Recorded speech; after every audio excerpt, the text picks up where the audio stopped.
ญาติโยมยังบ่ควรที่จะโทรหาเปิ้นเตื้อเนื่องจากว่าท่านใช้โทรศัพท์ในการจัดรายการ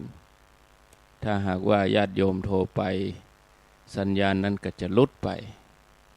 ทำให้การจัดรายการนั้นขาดขั้นตอนก็ขอความร่วมมือศรัทธาญาติโยมท่านทั้งหลายตอนนี้สัญญาณท่านพร้อมแล้วเชิญญาติโยมทั้งหลายได้ติดตามรับฟังตั้งแต่เวลานี้เป็นต้นไปจนถึงเวลา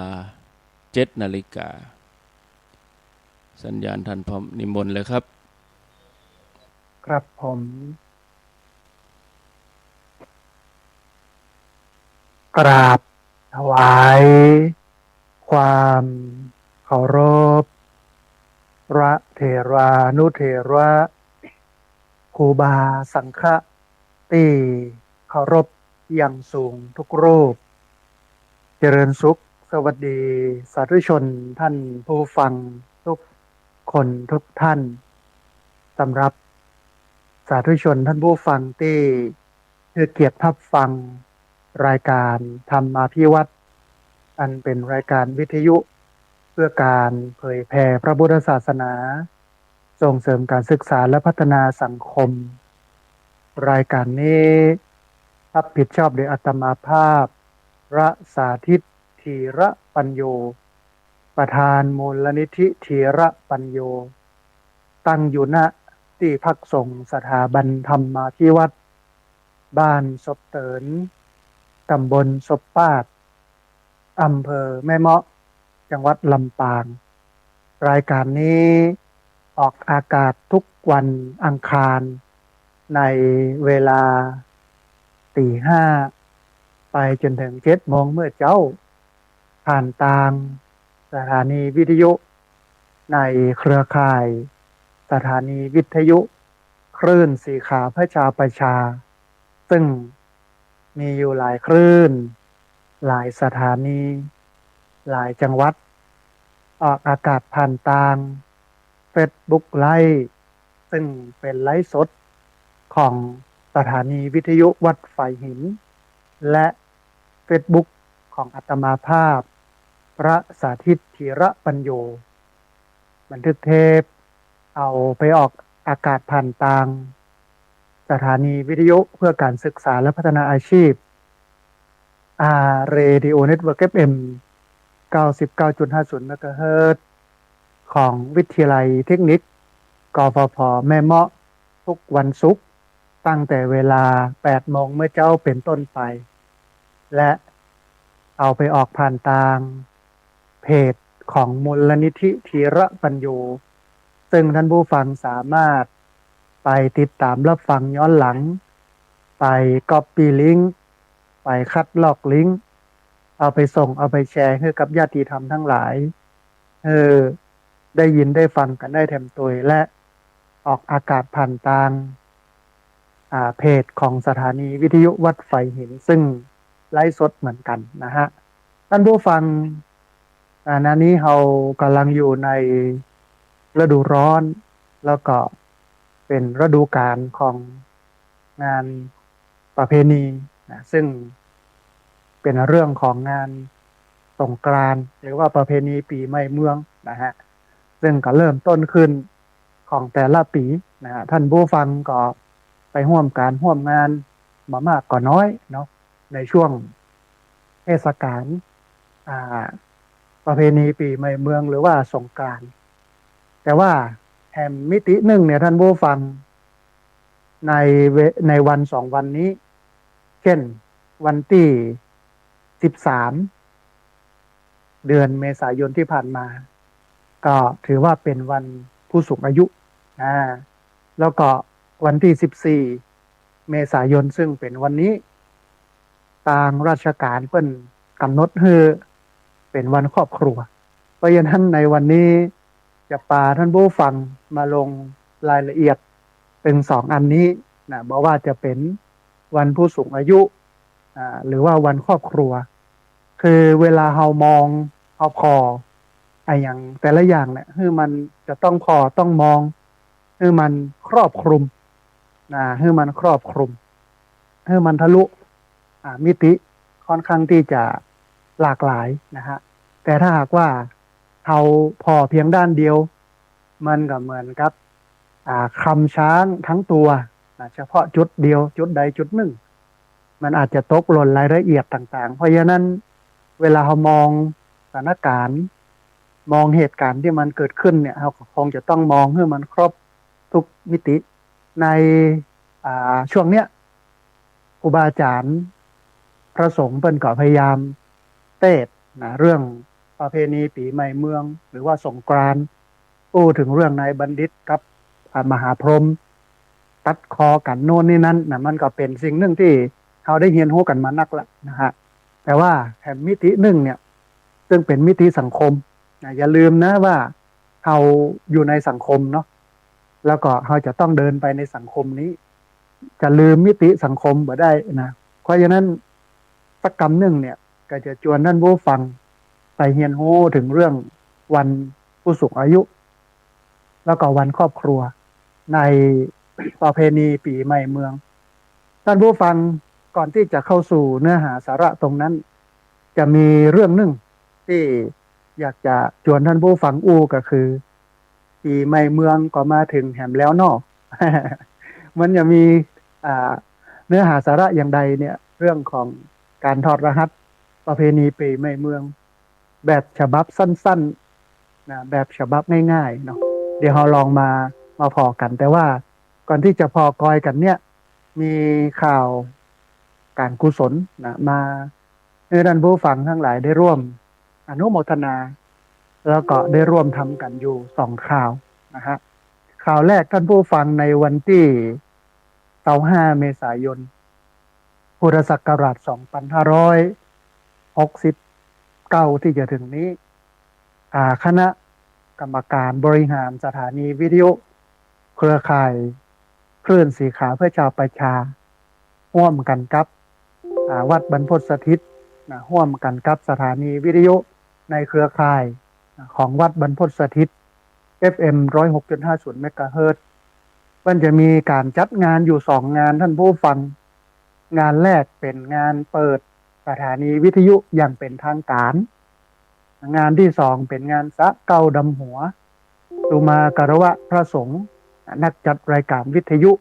มีอยู่2งานในวันที่25เมษายนพุทธศักราช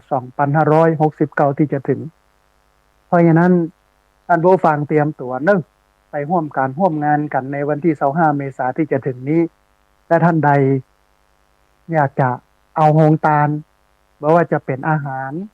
เครื่องดื่มขนมผลไม้น้ำนะฮะไปร่วมออกโฮงตาลตัวก็เจริญพรเชิญประสานงานได้ที่ท่านพระมหาสมชาติจาตะปัญโยท่านผู้ฟังท่านอาจารย์มหาสมชาติเปิ้นดูแลเรื่องนี้อยู่นะฮะก็เป็นสิ่งที่ดีมากสำหรับลำปางที่มีสถานีวิทยุเนาะขับเคลื่อนโดยท่านพระมหาสมชาติโดยท่านพระมหานพดลสุวรรณเมธีเจ้าอาวาสวัดบรรพตสถิตเจ้าคณะอำเภอวังเหนือแล้วก็ท่านอาจารย์พระครูอภิวัฒนวิกรมรวมไปจนถึงญาติโยมพี่น้องที่อยู่ใกล้เคียงช่วยกันนะฮะหมู่ดีเจทั้งหลายเนาะช่วยกันสร้างช่วยกันแปลงจนได้ออกอากาศให้ท่านผู้ฟังทั้งหลายได้ฟังกันเพราะฉะนั้นเอามาร่วมกันมาร่วมกันเป็นหนึ่งในประวัติศาสตร์ของลำปางที่มีสถานีวิทยุเพื่อให้พี่น้องที่ฟังอยู่ได้ติดตามรับฟังกันนะฮะอันนี้เป็นข่าวแรกท่านผู้ฟังข่าวที่2เป็นเรื่องของการ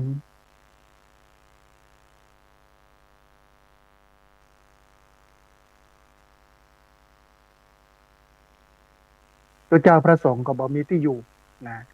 ตอนนั้นก็กึดก้อยว่าจะแปลงใหม่นะไปดูงบประมาณก่อนล้านไปซึ่งมองว่ามันเป็นงบประมาณที่สูงมากแล้วก็มาวิเคราะห์เศรษฐกิจในวันนี้ว่าเศรษฐกิจขาลงเนาะตกต่ำลำบากน้ำมันก็แพงมาน่าเชื่อท่านผู้ฟังแต่คืนนี้ทุ่มครึ่งนะทุกอย่างเงียบกิ๊บหมดเลยนะปีใหม่ปีนี้ปีหนึ่งที่อาตมาภาพเกิดมา40 ปลายเนี่ยอายุ40 ปลายได้มาหันเนี่ยวันเนี้ยปกติเนี่ย คนเที่ยงคืนนะตึ้งตั้งแน่นอนนะฮะแต่ว่าแต่คืนนี้ของงานบ้านศพเตินตำบลศพปาดอำเภอแม่เมาะจังหวัดลำปางรวมจนถึงบ้านใกล้เคียงเนาะตำบลใกล้เคียงกวยตำบลนาซักตัวเนี่ยเงียบกิ๊บเที่ยงครึ่งมาแล้วทุ่มครึ่งมาแล้วเงียบกิ๊บนั่นแสดงว่าเศรษฐกิจเนี่ยมันสุดต่ำลำบากมากคนบ่กินบ่ใจนะฮะอันนี้ก็เป็นสิ่งหนึ่งที่ได้หันทีนี้เนี่ย เมื่อเป็นอย่างนั้นก็เลยมากั้นอาคารคุณแม่แชล่มอุดมทรัพย์ โดยใช้งบประมาณอยู่ที่70,000 บาทนะฮะก็ตอนนี้ได้สร้างได้แปลงนะกันไปแล้วพอสมควรนะเหลืองบประมาณอยู่เล็กน้อยนะฮะจำนวนอยู่ที่บักที่1,000 บาทนะประมาณสัก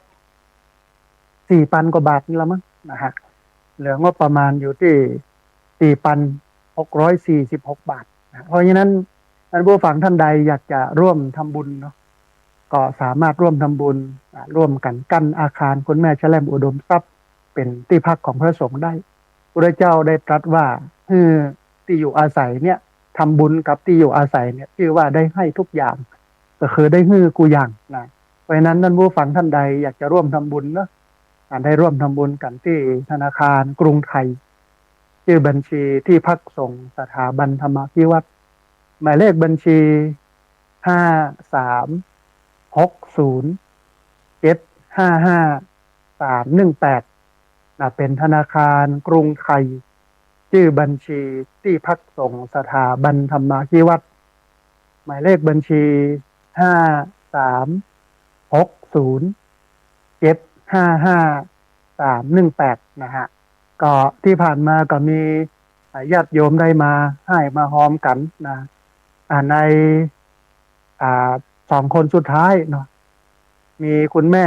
กนกพิษชัยนานะฮะแล้วก็คุณโยมอนงเพียรศิลป์นะเป็น2 ท่านสุดท้ายนะฮะเพราะฉะนั้นญาติโยมท่านผู้ฟังเนอะได้มาร่วมบุญกันนะฮะท่านผู้ฟังก่อนที่จะเข้าไปสู่เรื่องของวันผู้สูงอายุ แล้วก็วันครอบครัวเนื่องด้วยโอกาสสงกรานต์หรือว่าประเพณีปีใหม่เมืองนะฮะเข้ามาดูตรงนี้สักน้อยนึงนะถึงเรื่องราวเกี่ยวกับประเพณีปีใหม่เมืองนะอาตมาภาพถอดรหัสนะมาสั้นๆมาง่ายๆนะในท่านผู้ฟังแล้วก็คิดว่าน่าจะฟังแล้วเข้าใจง่ายนะฮะอย่างนี้ปีใหม่เมือง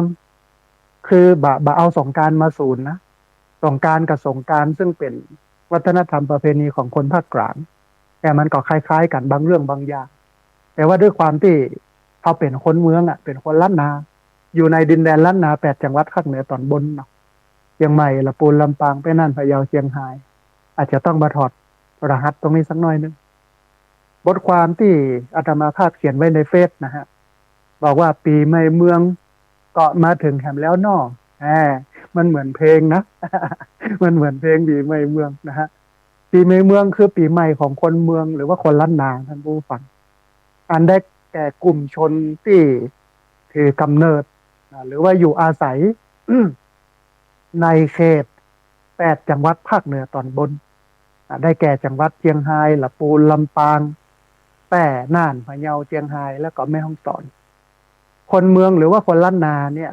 ได้รับอิทธิพลอย่างมากมาจากประเพณีแล้วก็วัฒนธรรมของพม่าแล้วก็ในอดีตที่ผ่านมาเนี่ยพม่าปกครองดินแดนล้านนาอยู่ช่วงระยะเวลาหนึ่งซึ่งเป็นระยะเวลาเมินพอสมควรนะฮะการนับวันเดือนปีของคนล้านนาโดยใช้การนับแบบจุลศักราชหรือว่าจศคนเมืองบ่ได้ใช้การนับแบบพุทธศักราชนะฮะใช้นับแบบจุลศักราชก็เป็นสิ่งหนึ่งที่เป็นวัฒนธรรมของพม่าที่ตกค้างหรือว่าสืบทอดกันมาจนถึงปัจจุบันของคนล้านนานะฮะจุลศักราชเนี่ยริเริ่มและกระจายโดยพระเจ้าโพพาสรหันกษัตริย์พม่าแห่งราชวงศ์สมุทรฤทธิ์ประเทศพุกามเมื่อปีพ.ศ. 1182โดยการนับแบบจุลศักราชเนี่ยเปิ้นถือเอาวันพญาวัน อันได้แก่วันที่15หรือว่าวันที่16เป็นวันขึ้นปีใหม่โดยวันพญาวันหรือว่าวันขึ้นปีใหม่เนี่ยมีการนับเป็นช่วงๆนะบางช่วงก็20ปี30ปี40ปีอย่างเงี้ยนะไปเรื่อยๆพ่องตามช่วงเวลาในการนับปีจุลศักราช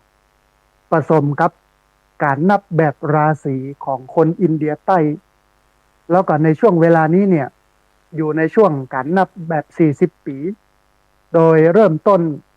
ตั้งแต่ปีพศ2556ไปจนถึงปี2585โดยช่วงเนี้ยวันสังขารล่องจะเป็นวันที่14วันเนาจะเป็นวันที่15วันพญาวันจะเป็นวันที่16วันปากปีจะเป็นวันที่17และจะเป็นแบบนี้ไปแถม16ปีหรือว่าจนกว่าจะถึงพศ2585นะถึงจะกลับมานับวันที่13เป็นวันสังขารล่อง14เป็นวันเนา15พญาวันแห่งครั้งหนึ่งก็คือหลังจากปี2585นะฮะทีนี้ท่านผู้ฟังในเรื่องนี้เนี่ยโดยแท้จริงแล้วมนุษย์เป็นผู้กำหนดคิดค้นนะวันเดือนปีขึ้นดังนั้นเนี่ยจึงบ่สำคัญอย่างนักในการจัดประเพณีปีใหม่เมืองว่าจะจัดวันไหนนะฮะระหว่างวันที่13 14 15หรือว่า14 15 16คนไหนหมู่บ้านไหนชุมชนใดสะดวกวันไหนก็จัดวันนั้นบ่ยากบ่ได้ยุ่งยากอะไรยังบ่ต้องมาเถียงกันวันดีวันเสียวันเน่าบ่เน่าอย่าไปลืมเรื่องวันเวลาพระเจ้าบ่ได้ให้ความสำคัญนะทีนี้การจัดแบบเนี้ยพระเจ้าก็บอกว่าจัดแบบเลิกสะดวกเอาความสะดวกเป็นที่ตั้งเอาความเหมาะสมเป็นที่ตั้ง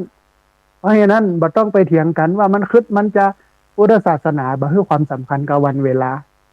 แต่ให้ความสำคัญกับการกระทำของตัวเองเพดีชั่วอยู่ที่ตัวทำนะสูงต่ำอยู่ที่ทำตัววันเวลาบ่สามารถที่จะมาทำให้มนุษย์นั้นดีหรือชั่วได้นอกจากพฤติกรรมของมนุษย์เพราะฉะนั้นมันบ่ได้สำคัญอย่างเลยว่าวันเน่าวันเสียวันอาญาวันโน้นนี่นั่นพุทธศาสนาบ่ได้ให้ความสำคัญแต่ว่าเขาเหมาะสมอย่างใดก็จัดวันนั้นทีนี้เวลาจัดแบบพุทธมันก็จะต้องเอาศีลเอาสมาธิปัญญาไปใส่ในกิจกรรมนั้นๆนะฮะอันนี้อันหนึ่งแต่อย่างที่บอกสิ่งที่ควรคำนึงถึงปีใหม่เมืองเขาก็มาถึงแล้วเนาะคือเขาควรทบทวนตัวเองว่าในปีที่ผ่านมาเขาเนี่ยอย่างสำเร็จพ่องแล้วก็เนี่ยอย่างบ่สำเร็จพ่องทั้งที่สำเร็จและบ่สำเร็จเนี่ยเอามาเป็นบทเรียนหรือว่าเป็นประสบการณ์คือเราได้ตั้งเป้าหมายชีวิตใหม่บนบทเรียนแล้วก็ประสบการณ์ที่มีอันไหนบ่สำเร็จก็กลับเอามาทำใหม่ให้มันสำเร็จในปีนี้นะฮะก็การเปลี่ยนปีใหม่เมืองก็คือปีใหม่ของคนเมืองนะที่เปิ้นเอา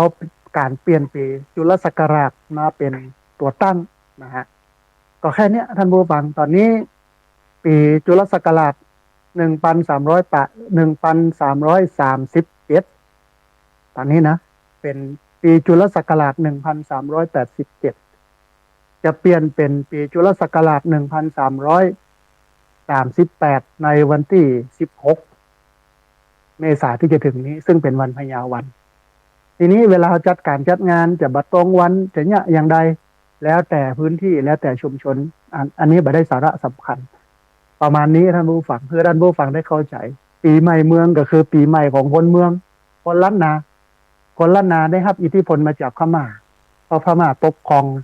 ล้านนามาเมินลำปางเนี่ยปกครองนานมากจนปลดแอกพม่าได้โดยเจ้าป้อนหนานติดจ้างต้นตระกูลของเจ้าเจื้อ7 ตนที่ปกครองล้านนาในอดีตนะฮะอันนี้ก็เป็นเรื่องเล่าที่เอามาเล่าให้ท่านผู้ฟังทั้งหลายได้ฟังให้เข้าใจในมิตินี้ก็แล้วกันนะฮะทีนี้ท่านผู้ฟังมันมีความสำคัญอยู่ประมาณสัก2 เรื่องวันที่13เมษายนก็คือตะวา มันเป็นวันผู้สูงอายุแห่งชาตินะคือโดยรัฐเนี่ยรัฐเปิ้นจำกัดวันเปิ้นล็อกวันไว้เลย13เป็นวันเน่า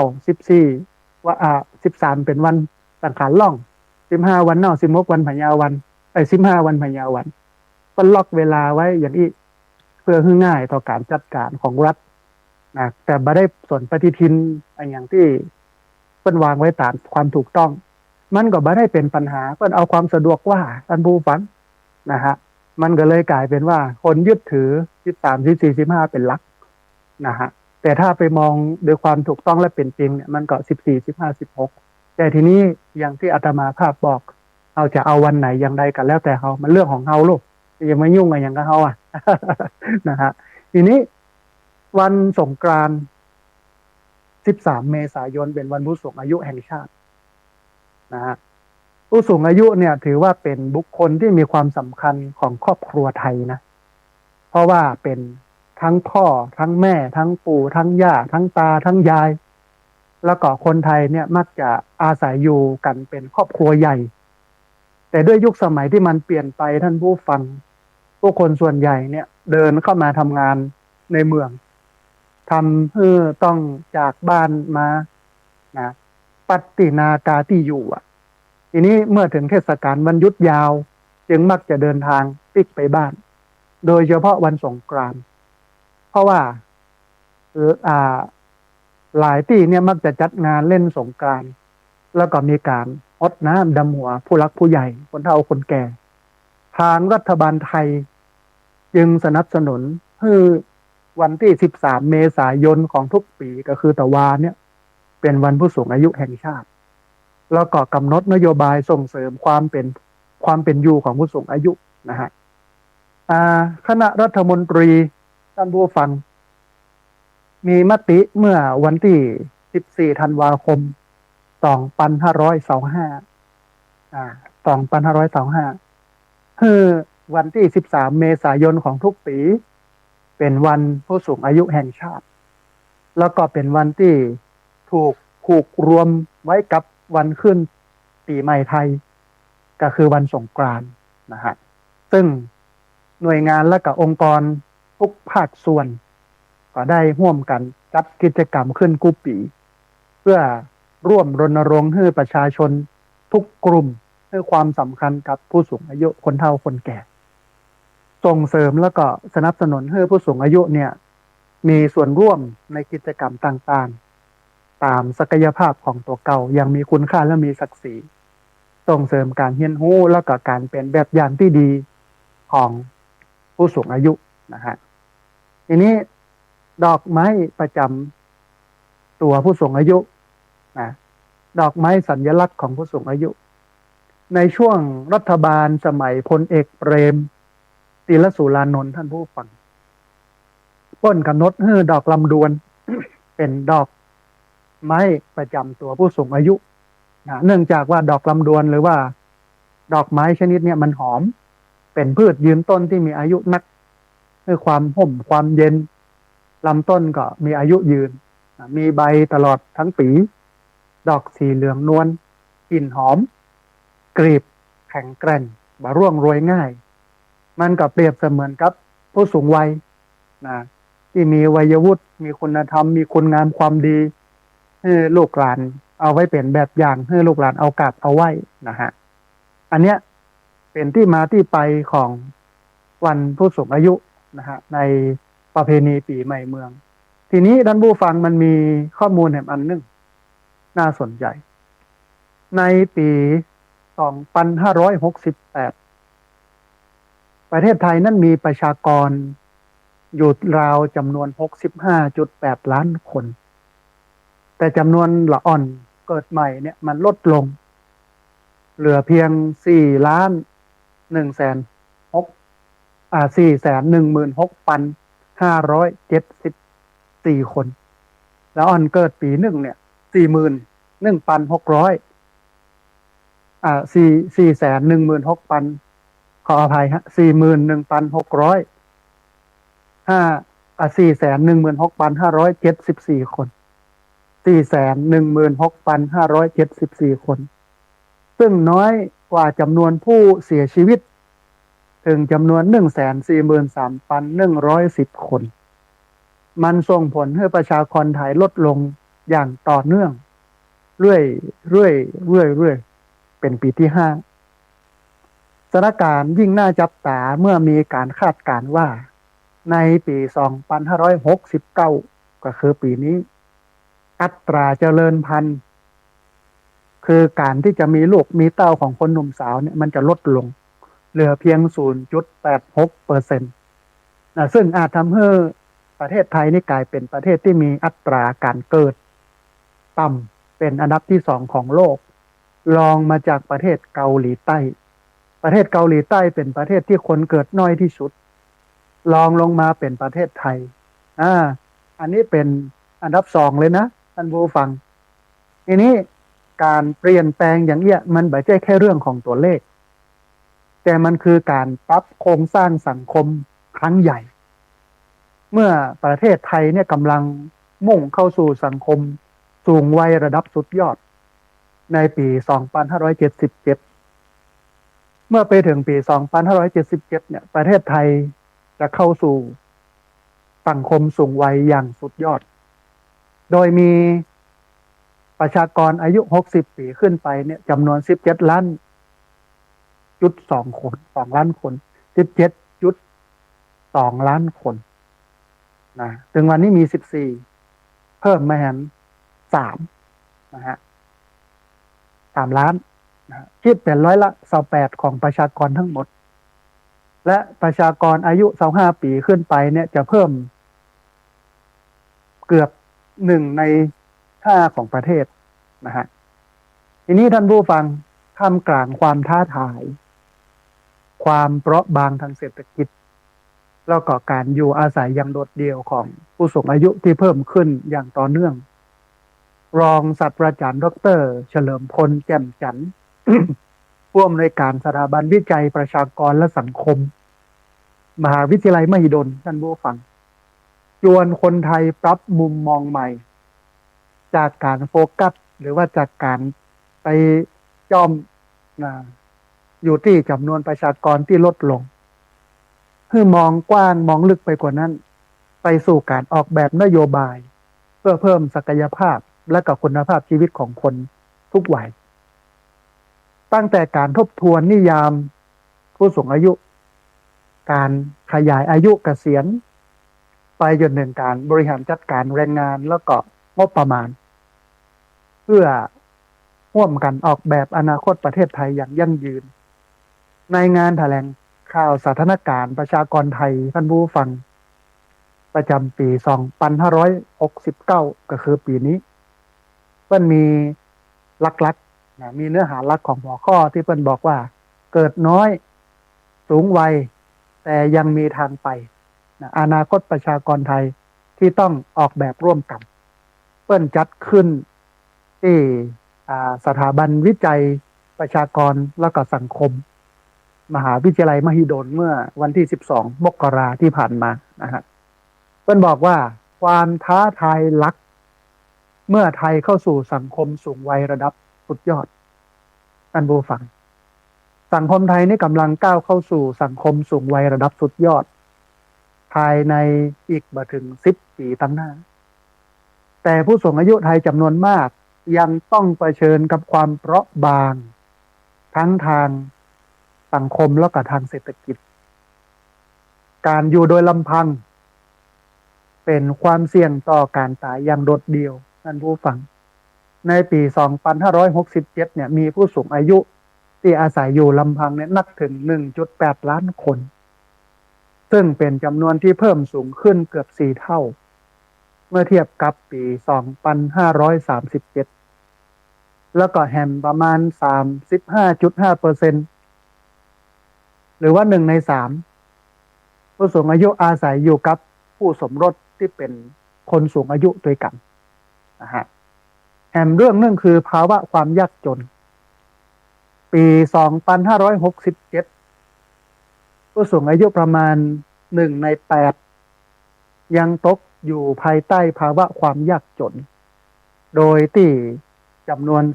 4.6% เนี่ย อยู่ในภาวะความยากจนรุนแรงแล้วก็แฮมประมาณ 9.6% เนี่ยเป็นกลุ่มที่เสี่ยงจน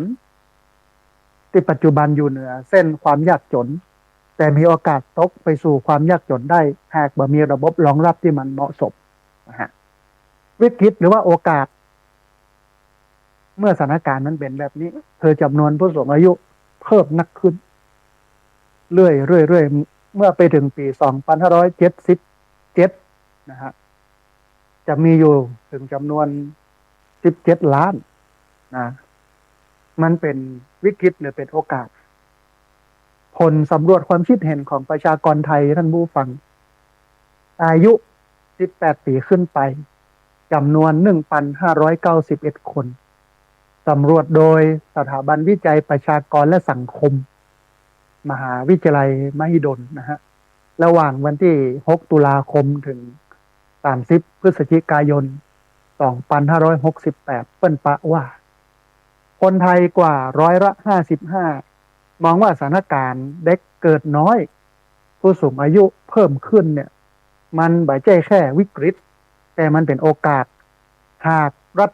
สามารถปรับนโยบายเพื่อสอดคล้องกับความต้องการของประชากรได้มองว่ามันเป็นโอกาสนะถ้ารัฐบาลบริหารจัดการให้ดีนะฮะทีนี้สิ่งที่คนไทยให้ความสำคัญนักที่สุด พัฒนาคนไทยให้มีคุณภาพอันนี้คือสิ่งที่คนไทยต้องการไปเน้นการลงทุนด้านการศึกษาให้คนมีการศึกษาเยอะๆไปเน้นการลงทุนด้านเรื่องสุขภาพให้คนไทยนั้นมีสุขภาพที่ดีแล้วก็ทักษะสำคัญเพื่อสร้างทุนมนุษย์ที่แข็งแรงโดยเฉพาะกลุ่มเจน Z นะซึ่งถือว่าคุณภาพสำคัญกว่าปริมาณนะฮะอันนี้อันแรกอันที่สองคือเตรียมพร้อมรับมือสังคมสูงวัยออกแบบนโยบายแล้วก็สวัสดิการต่างๆเพื่อรองรับสังคมสูงวัยครอบคลุมแล้วก็มีประสิทธิภาพสนับสนุนครอบครัวที่อยากมีลูก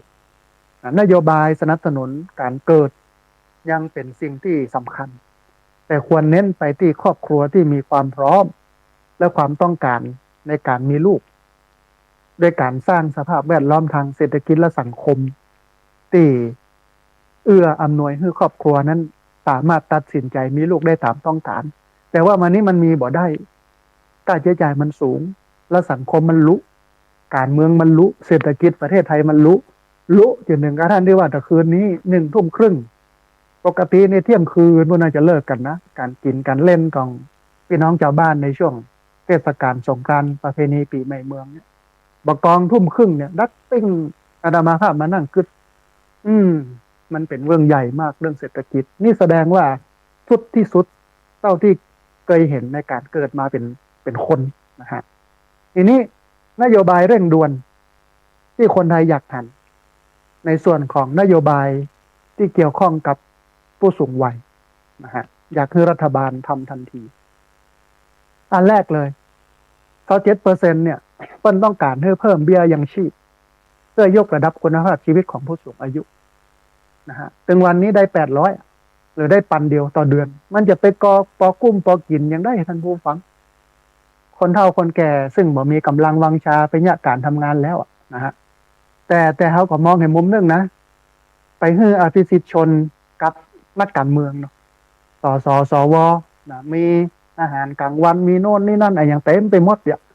ถ้ามาดูคนหลักหญ้าคนตุกคนยากนะบ้านนอกคอกนาเนาะโอ้แทบจะลำบากอันที่อู้เนี่ยเพราะว่าอาตมาภาพอยู่ถึง2ฝั่งนะอยู่ถึงฝั่งพี่น้องชาวบ้านทุกยากจนแล้วก็อยู่ทั้งฝั่งของนักการเมืองที่ไปทำงานพัฒนาสังคมร่วมกันเราก็เห็นภาพอยู่2มิติเลยว่าโอ้ที่ตุกกับตุกแตะที่มีกินเหลือเบ้อก็มีแตะนะฮะ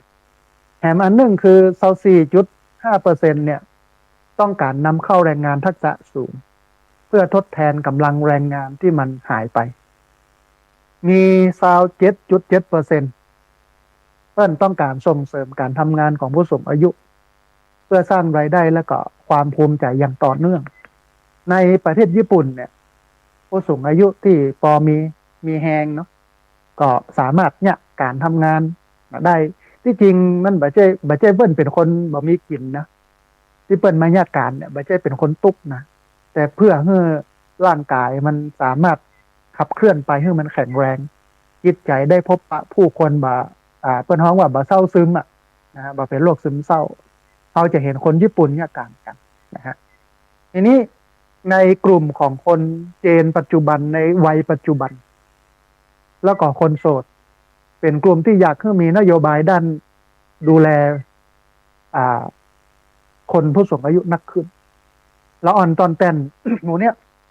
ประเดี๋ยวนี้เพิ่นก็มีผู้ช่วยพยาบาลหรือว่า CG ซึ่งต้องไปฝึกอบรม70 กว่าชั่วโมงหรือว่า1 ปีมีอยู่2 ระบบแต่แล้วก็มาดูแลผู้สูงอายุติดเตียงแล้วอ่อนวัยเนี้ยนะสามารถไปอบรมแล้วก็หางานทำโดยการไปดูแลผู้ป่วยติดเตียงโดยเฉพาะผู้สูงอายุได้ดีมากในช่วงวัยนี้นะแต่ว่าประเทศไทยก็ยังมีน้อยนะฮะอันนี้คือเราได้เห็นถึงเรื่องของผู้สูงอายุนะฮะแล้วก็ได้เห็นอนาคตตั้งหน้าว่าจะวางผู้สูงอายุไว้อย่างไรรัฐบาลจะมีในเรื่องของการป้องกันอย่างไรมันจะมองไปถึงเรื่องเศรษฐกิจตัวแรงงานจะลดลงนะครับการทำงานจะมีน้อยลงนะคนแรงงานจะน้อยลงมันก็จะต้องไปเพิ่มแรงงานโน่นนี่นั่นอาจจะต้องคิดหลายมิติอันนี้คือวันครอบครัวนะฮะวันผู้สูงอายุขออภัยในวันที่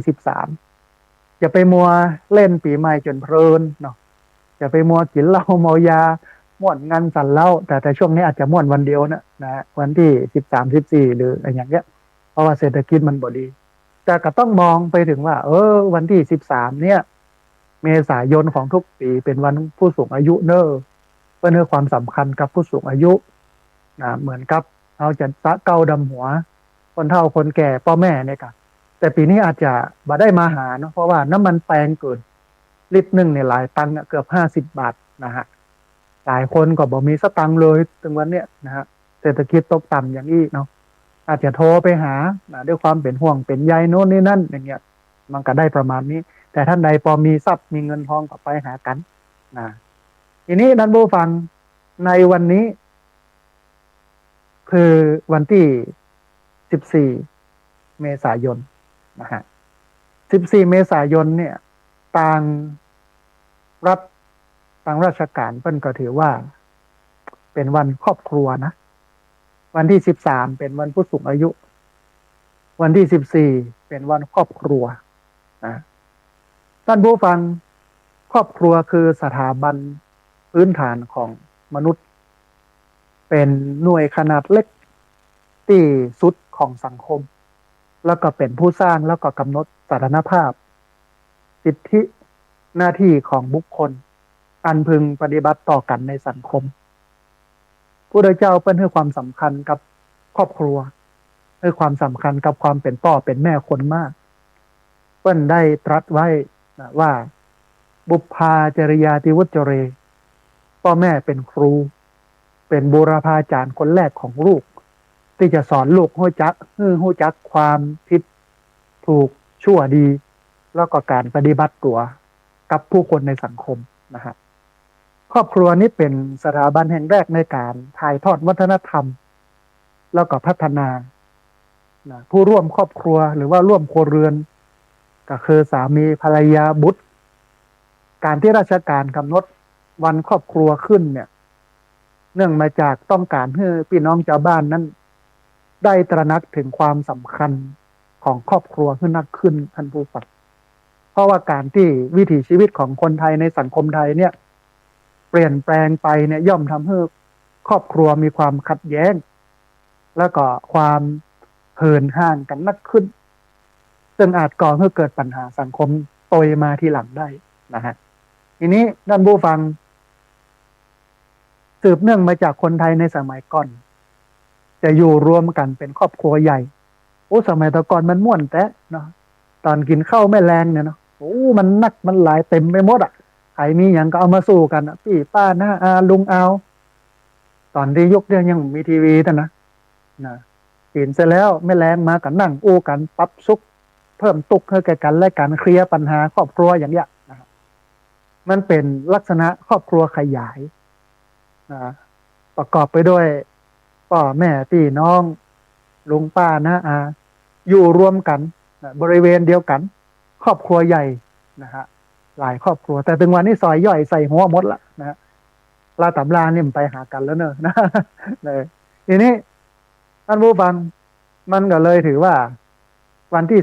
31ตุลาคม2532คณะรัฐมนตรี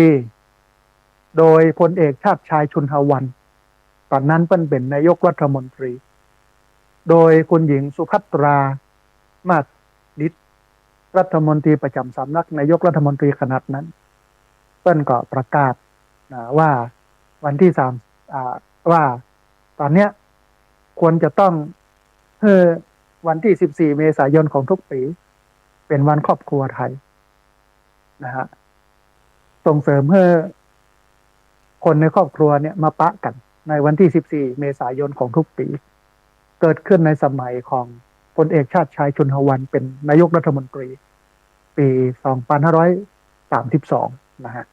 ทีนี้ท่านผู้ฟังมันมีสิ่งที่สำคัญอันหนึ่งนะฮะในเรื่องของวันครอบครัวนะวันครอบครัวนั้น มันเป็นวันที่ต่อจากวันผู้สูงอายุวันผู้สูงอายุเนี่ยจะอยู่วันที่13เมษายนของทุกปีวันที่14เมษายนก็เป็นวันครอบครัวนะฮะ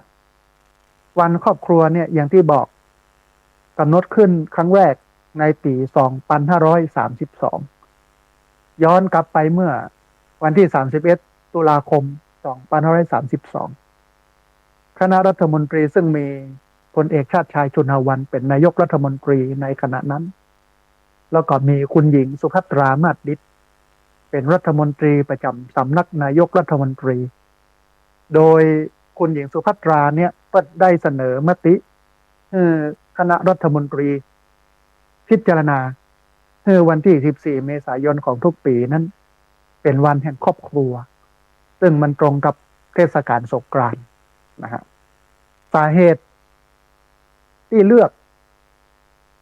วันครอบครัวในช่วงเทศกาลสงกรานต์แต่เนื่องจากว่าเป็นโอกาสที่ดีที่จะมีการรวมญาติกันนะฮะคนต่างที่ต่างถิ่นไปญาติการต่างที่ต่างถิ่นเนี่ยก็จะมาจ้อมมาหอมกัน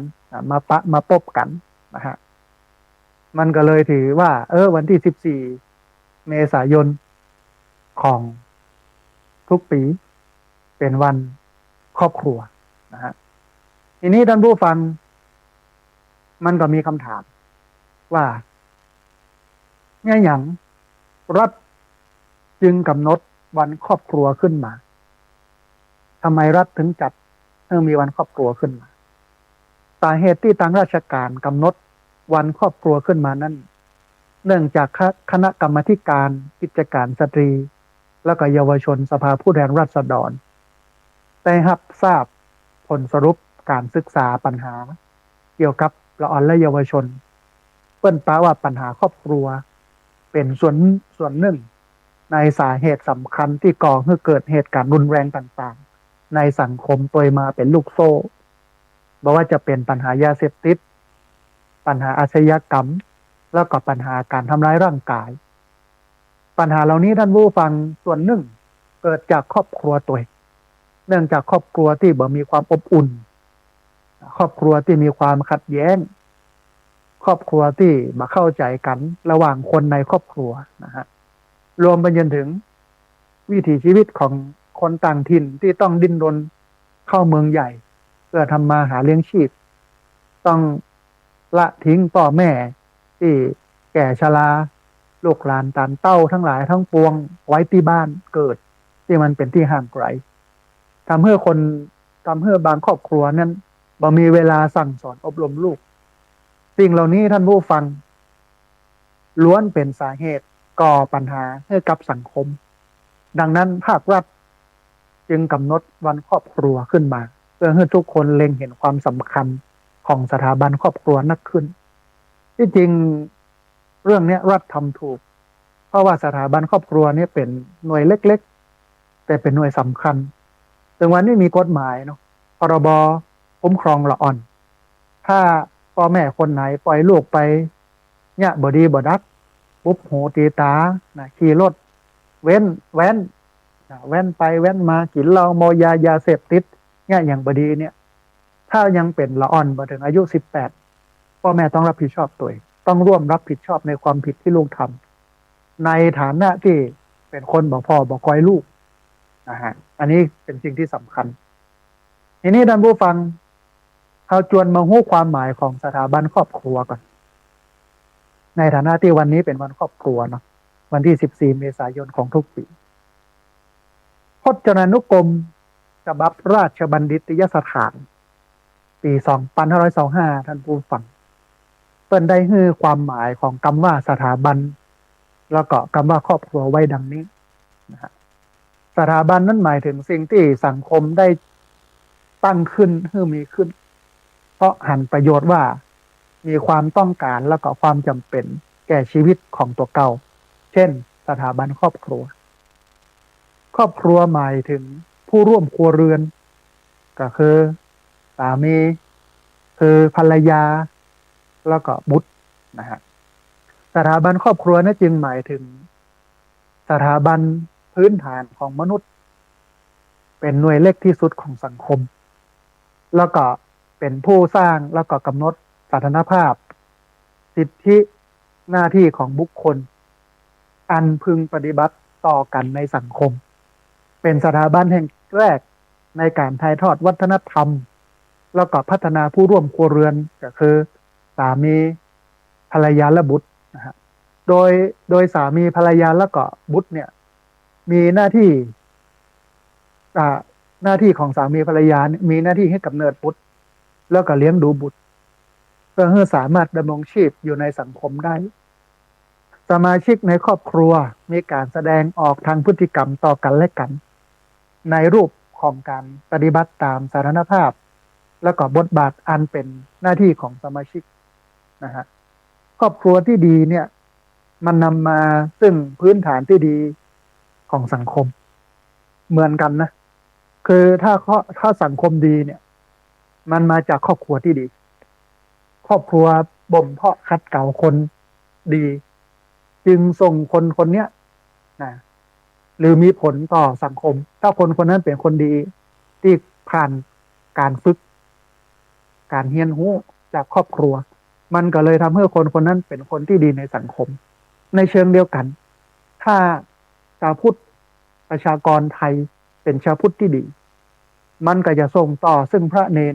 ที่ดีขึ้นมาได้เพราะพระเนนนั้นเกิดมาจากพี่น้องชาวบ้านเหมือนเดียวกันก็ครอบครัวเลยถ้าครอบครัวฝึกหัดคัดเกลาลูกหลานตานเต้าดีมันก็จะนำไปสู่สังคมที่ดีได้เหมือนกันอันนี้เหตุใดกับเหตุนั้นเหมือนกันทีนี้ท่านผู้ฟังครอบครัวที่ดีสู่พื้นฐานที่ดีสู่ความเป็นสังคมที่ดีนี่มันมีลักษณะอย่างไรหลายอย่างเนอะอันแรกการให้ความรักความอบอุ่นและความเอื้ออาทรต่อกันอันแรกเลยอันที่สองหันหน้าเข้าหากันและก็ยอมรับฟังความคิดเห็นซึ่งกันและกันอันที่สามช่วยเหลือดูแลเกื้อกูลซึ่งกันและกันอันที่สี่ดูแลเอาใจใส่และให้เวลากับครอบครัวอย่างเพียงพออย่างที่ห้ารู้จักวางแผนการใช้จ่ายอย่างประหยัดบ่ฟุ่มเฟือยอย่างที่หกรู้จักให้อภัยซึ่งกันและกันอย่างที่เจ็ดปฏิบัติกิจกรรมเพื่อสร้างความสัมพันธ์ในครอบครัวร่วมกันทีนี้เพื่อนก็มีเรื่องของการแนะนำนะฮะหลัก5 อเพื่อครอบครัวอบอุ่นแน่นแฟ้นมี5 อเอา5 อนี่ไปทำครอบครัวจะอบอุ่นแน่นแฟ้นนะฮะมีอย่างพ้องแรกอภัย เมื่อฝ่ายหนึ่งฝ่ายใดทำผิดพลาดพร่อง นึกถึงคำสอนว่าอภัยเสมอ และก็จะมานำเอาสิ่งที่ผิดพลาดนั้นมาอู้ซ้ำแหมมันผ่านไปเนื่อภัยหรอกคือมนุษย์ทุกคนเป็นอย่างนี้มีความผิดพลาดเป็นปกตินะฮะมันมีความผิดพลาดเป็นปกติมันจำเป็นอย่างยิ่งที่จะต้องให้อภัยกันมามีภัยเลยที่บ่เคยผิดพลาดทุกคนล้วนผ่านความผิดพลาดมาหมดมันมีบทกลอนบทหนึ่งท่านผู้ฟังมันบอกว่าผิดพลาดบกพร่องอย่ามองเศร้าก็ใครเลยไหนเล่าไม่เคยผิดดูเอาเถิดดวงจันทราพระอาทิตย์ยังมืดมิดอยู่บ้างบางเวลาผิดพลาดบกพร่องอย่ามองเศร้าก็ใครเลยไหนเล่าไม่เคยผิดดูเอาเถิดดวงจันทราพระอาทิตย์ยังมืดมิดอยู่บ้างบางเวลาอันนี้คือต้องให้อภัยเนาะแต่การให้อภัยเนี่ยมันต้องขึ้นอยู่กับคนที่เปิ้นทำผิดเปิ้นสำนึกหรือไม่อภัยนี่จะให้ได้เฉพาะกับคนที่เปิ้นสำนึกผิดแต่ถ้าเปิ้นบ่สำนึกผิดเนี่ยไม่ควรให้อภัย การอภัยจะให้ได้ก็ต่อเมื่อเปิ้นสำนึกผิดแล้วรู้ว่าเปิ้นทำผิดแล้วเปิ้นสำนึกอันนี้ควรให้อภัยอันแรกอันที่สองที่สองคือเอื้อเฟื้อท่านผู้ฟังสมาชิกทุกคนในครอบครัวเนี่ยต้องช่วยเหลือซึ่งกันและกันจะไปคิดว่าบ่ใช่เรื่องของเปิ้นบ่ใช่เรื่องของเฮาบ่ใช่หน้าที่ของเฮาเช่นพ่อซักผ้าแม่ถูบ้านลูกล้างจานอันเนี้ยเป็นระบบที่ดีมากจะไปคิดว่างานของฝ่ายกับงานของมันเพราะฉะนั้นต้องไปช่วยเหลือเกื้อกูลกันแบ่งหน้าที่กันอันนี้คือการเอื้อเฟื้อคนในครอบครัวแต่ส่วนใหญ่เนี่ย เวลาเรากึดนะจะเกื้อกูลไผ่อย่างใดเนี่ยคนใกล้ชิดจะเป็นคนที่หลังเลยนะเขาจะไปกึดถึงคนนอกบ้านคนนอกครอบครัวต้องเอานั่นไปหื้อเอานี่ไปหื้อคนในครอบครัวพอจะบ่มีกินท่านแล้ว มันต้องมาดูในครอบครัวก่อนเอื้อเฟื้อเผื่อแผ่ลูกหลานดันเต้านะสามีภรรยาที่อยู่ด้วยกันเนี่ยมันต้องเอื้อเฟื้อกันก่อนในครอบครัวเขาเมื่อครอบครัวเขาอิ่มเขาเต็มแล้วมันก็เหมือนกับนาปากตางท่านผู้ฟังนาที่น้ำเข้าเป็นนาผืนแรกตอนทำนาถ้ามันบัดเต็มมันก็บ่สามารถจะล้นไปนาผืนอื่นนะนาให้อื่นได้มันต้องเป็นนาปากตางก่อนมันต้องอิ่มต้องเต็มในครอบครัวที่มีการเอื้อเฟื้อกันเฮียก่อนแต่แล้วความเอื้อเฟื้อนั้นมันก็จะขยายไปสู่ครอบครัวอื่นๆโดยเพราะนั้นต้องทำครอบครัวของเราให้เป็นครอบครัวที่เอื้อเฟื้อต่ออะไรอย่างเอื้อเฟื้อต่อการทำหน้าที่ถ้าเอาเนี่ยเสร็จแล้วก็ไปช่วยคนอื่นเนี่ยได้พ่อแม่ของเขาอย่างเงี้ยนะฮะเวลาเขาไปกินของลำๆหลายคนบ่ได้กึดถึงพ่อถึงแม่นะทั้งนี้ในอดีตที่ผ่านมาเนี่ยพ่อแม่ปาไปกิน กึดถึงแฟนนะกึดถึงแฟนปาแฟนไปกินพ่อแม่เนี่ยมันได้กินฉะนั้นคนที่จะต้องกึดเป็นคนแรกกึดถึงคนแรกเมื่อเขาไปปะสิ่งดีๆนี่พ่อแม่ก่อนเลยในฐานะที่เป็นผู้ให้กำเนิดนะฮะอันนี้คือเอื้อเฟื้อเนาะอันที่สองที่สองคือต้องมีอารมณ์ขันท่านผู้ฟังฝึกเมื่อมีอารมณ์ขันพ่องมีการกระเซ้าเย้าแย่กันพ่องตามวาระโอกาสเพื่อสร้างความสนิทแน่นแฟ้นลดความตึงเครียดในครอบครัวมีความม่วนความงันไข่หัวกันพ่องม่วนกันไปมีอารมณ์ขันจะไปซีเรียสเคร่งเครียดตามสถานการณ์บ้านเมืองนะถึงวันนี้บ้านเมืองมันวิกฤตถึงการเมืองก็วิกฤตตึงเศรษฐกิจซ้ำดิ่งลงเหวถึงวันนี้นะก็พอแต่คืน19:30แบ็คปิ้งแล้วแม่หมอนะแทบจะบ่มีใครเปิดเพลงตึงๆทั้งๆกินเล่นกันแล้ว19:30ดับปิ้งกูเตือนนี่ต้องนอนฟังเพลงนะพอเที่ยงคืนนะเราถึงจะได้นอนได้รับแล้วอาตมาภาพนี้ตื่นเจ้าประจำตื่นมาทำวัดสวดมนต์เจ้า4-5ตลอดนะฮะช่วงทั้งเข้าพรรษาออกพรรษา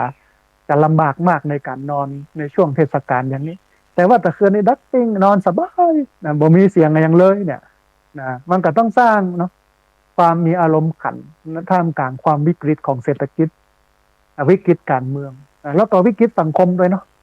ช่วงนี้เป็นช่วงที่คนบ่มีเนี่ยการลักกันจกกันการขโมยกันมันจะเกิดขึ้นละรวมไปจนถึงการที่การปล้นนะท่านผู้ฟังมันจะเกิดขึ้นความอดอยากปากแห้งก็จะเกิดขึ้นเพราะว่าคนบ่มีสตังค์ รัฐบาลต้องมาแก้เรื่องนี้อย่างเร่งรีบถ้าบอกสามารถจะแก้ได้เนี่ยมันก็จะเป็นสิ่งหนึ่งเหมือนน้ำพึ่งหยดเดียวที่มันจะปะทุต่อไปนะฮะอันนี้คือที่สามคืออารมณ์ขันที่สี่ท่านผู้ฟังจะต้องมีคืออดทนอดกั้นแล้วก็อดออมอันที่สี่นี่หลายสามอันแรกคืออดทนอันที่สองคืออดกลั้น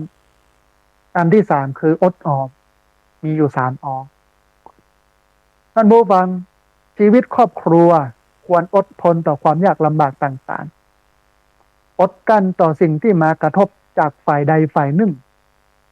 แล้วก็หู้จักอดออมเงินทองที่หามาได้นั้นแบ่งไว้ให้เป็นสัดเป็นส่วนหนึ่งใช้จ่ายในครอบครัวส่วนที่สองสำหรับการศึกษาของลูกหลานส่วนที่สามสำหรับการรักษาพยาบาลเมื่อยามเจ็บเป็นเย็นไข้แล้วก็ส่วนที่สี่เก็บไว้เมื่อยามแก่เฒ่าแล้วก็เอาไว้กินไว้ตามมันจะต้องมีสามนี้คืออดทนอดกลั้นแล้วก็อดออมหู้จักแบ่งสรรปันส่วนสตางค์เงินทองนะฮะเมื่อมันเป็นกิจลักษณะแต่ว่าปัญหาคือตอนนี้มันมีเก็บนอกจากบ่มีเก็บแล้วยังมีใจแฮมนะวันนี้มันวิกฤตจริงนะบ่ต้องไปอู้ถึงเรื่องอย่างอื่นเลย แต่ว่าอย่างไรก็ตาม มันก็จำเป็นจะต้องอดทนอดกั้นและอดออมชีวิตมันถึงจะดำเนินไปได้นะแม้แต่ตัวของอาตมาภาพเองวันนี้ก็ต้องมานั่งคิดโอ้โยมพ่อโยมแม่มาอยู่ปฏิบัติธรรมตัวนี้เปิ้นก็อายุเยอะเนี่ยจำเป็นต้องมีปัจจัยเอาไว้พอไว้ดูแลเปิ้นในยามเฒ่าแก่ในวินัยของพระเนี่ยลูกที่เป็นตุเจ้าพระเนนก็สามารถดูแลพ่อแม่ตัวเก่าได้ไม่มีผิดวินัยหรือแม้แต่บิณฑบาตเอากับข้าวกับป๋ามาให้เปิ้นกินก็ไม่มีปัญหาอะไรนะในวินัยเปิ้นเกื้อเรื่องของความกตัญญูนะก็ต้องมานั่งคิดแล้วนะวันเนี้ยนะฮะเกิดวันหน้าเปิ้นล้มป่วยขึ้นมาติดเตียงนะก็จำเป็นต้องคอยเปิ้นอย่างเปิ้นมันก็จะต้องมีปัจจัยส่วนหนึ่งนะเพราะฉะนั้นท่านผู้ฟังวันนี้ต้องอดทนนะอดกลั้นแล้วก็อดออมเขาก้าวพ้นข้ามผ่านวิกฤตตัดนี้ไปได้ในสถานการณ์วิกฤตอย่างเนี้ยเคยเจอมาอยู่2 ครั้งครั้งแรกก็คือต้มยำกุ้งเมื่อปี2540เป็นวิกฤตเศรษฐกิจที่รัฐบาลสมัยนั้นก็คือพลเอกชวลิตยงใจยุทธเปิ้นประกาศให้เงินบาทลอยตั๋วมันก็เลยทำให้เศรษฐกิจตกต่ำนะฮะเอาก็ผ่านมาละยุคหนึ่งมายุคนี้แพงกว่ายุคต้มยำกุ้งมันก็จำเป็นต้องอดทนวันป่าแต่ว่ามันก็วัดฝีมือรัฐบาลว่าจะปาเขาก้าวพ้นข้ามผ่านวิกฤตนี้ไปได้อย่างไรนะครับสุดท้ายท่านผู้ฟังอบอุ่น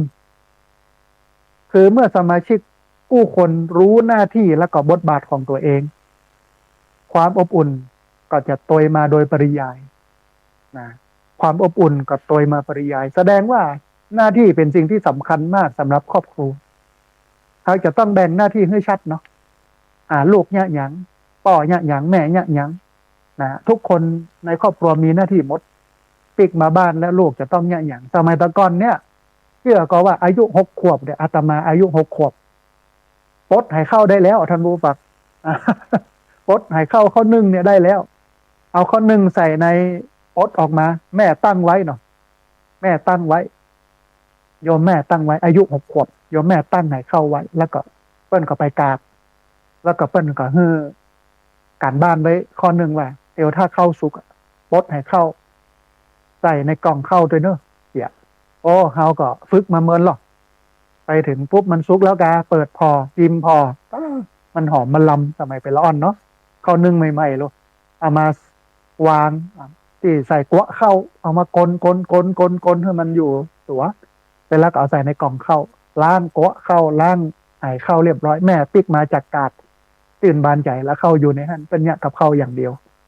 เนี่ยหน้าที่โมนี้ควรทำแต่ว่าวันเนี้ยลูกหลานดันเต้าเฮาเนี่ยมันบอกเอาหน้าที่เรานี่เอาแต่โทรศัพท์อย่างเดียวเดินแหมกำเมื่อเตี้ยงบ่ายพุ่นอ่ะถ้าเป็นอย่างนี้บ่ดีเนอะท่านผู้ฟังครอบครัวไหนที่มีลูกหลานดันเต้าเป็นอย่างนี้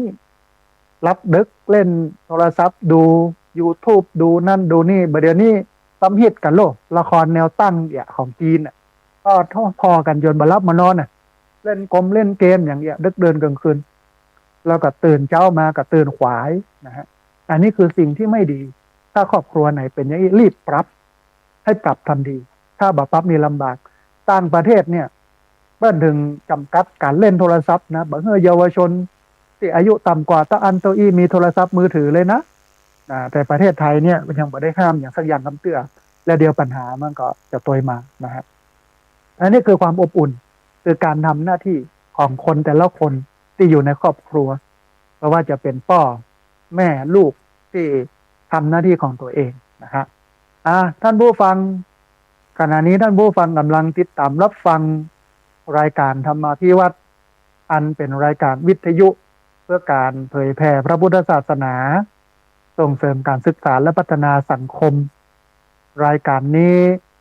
รับผิดชอบโดยอาตมาภาพพระสาธิตธีระปัญโยประธานมูลนิธิธีระปัญโย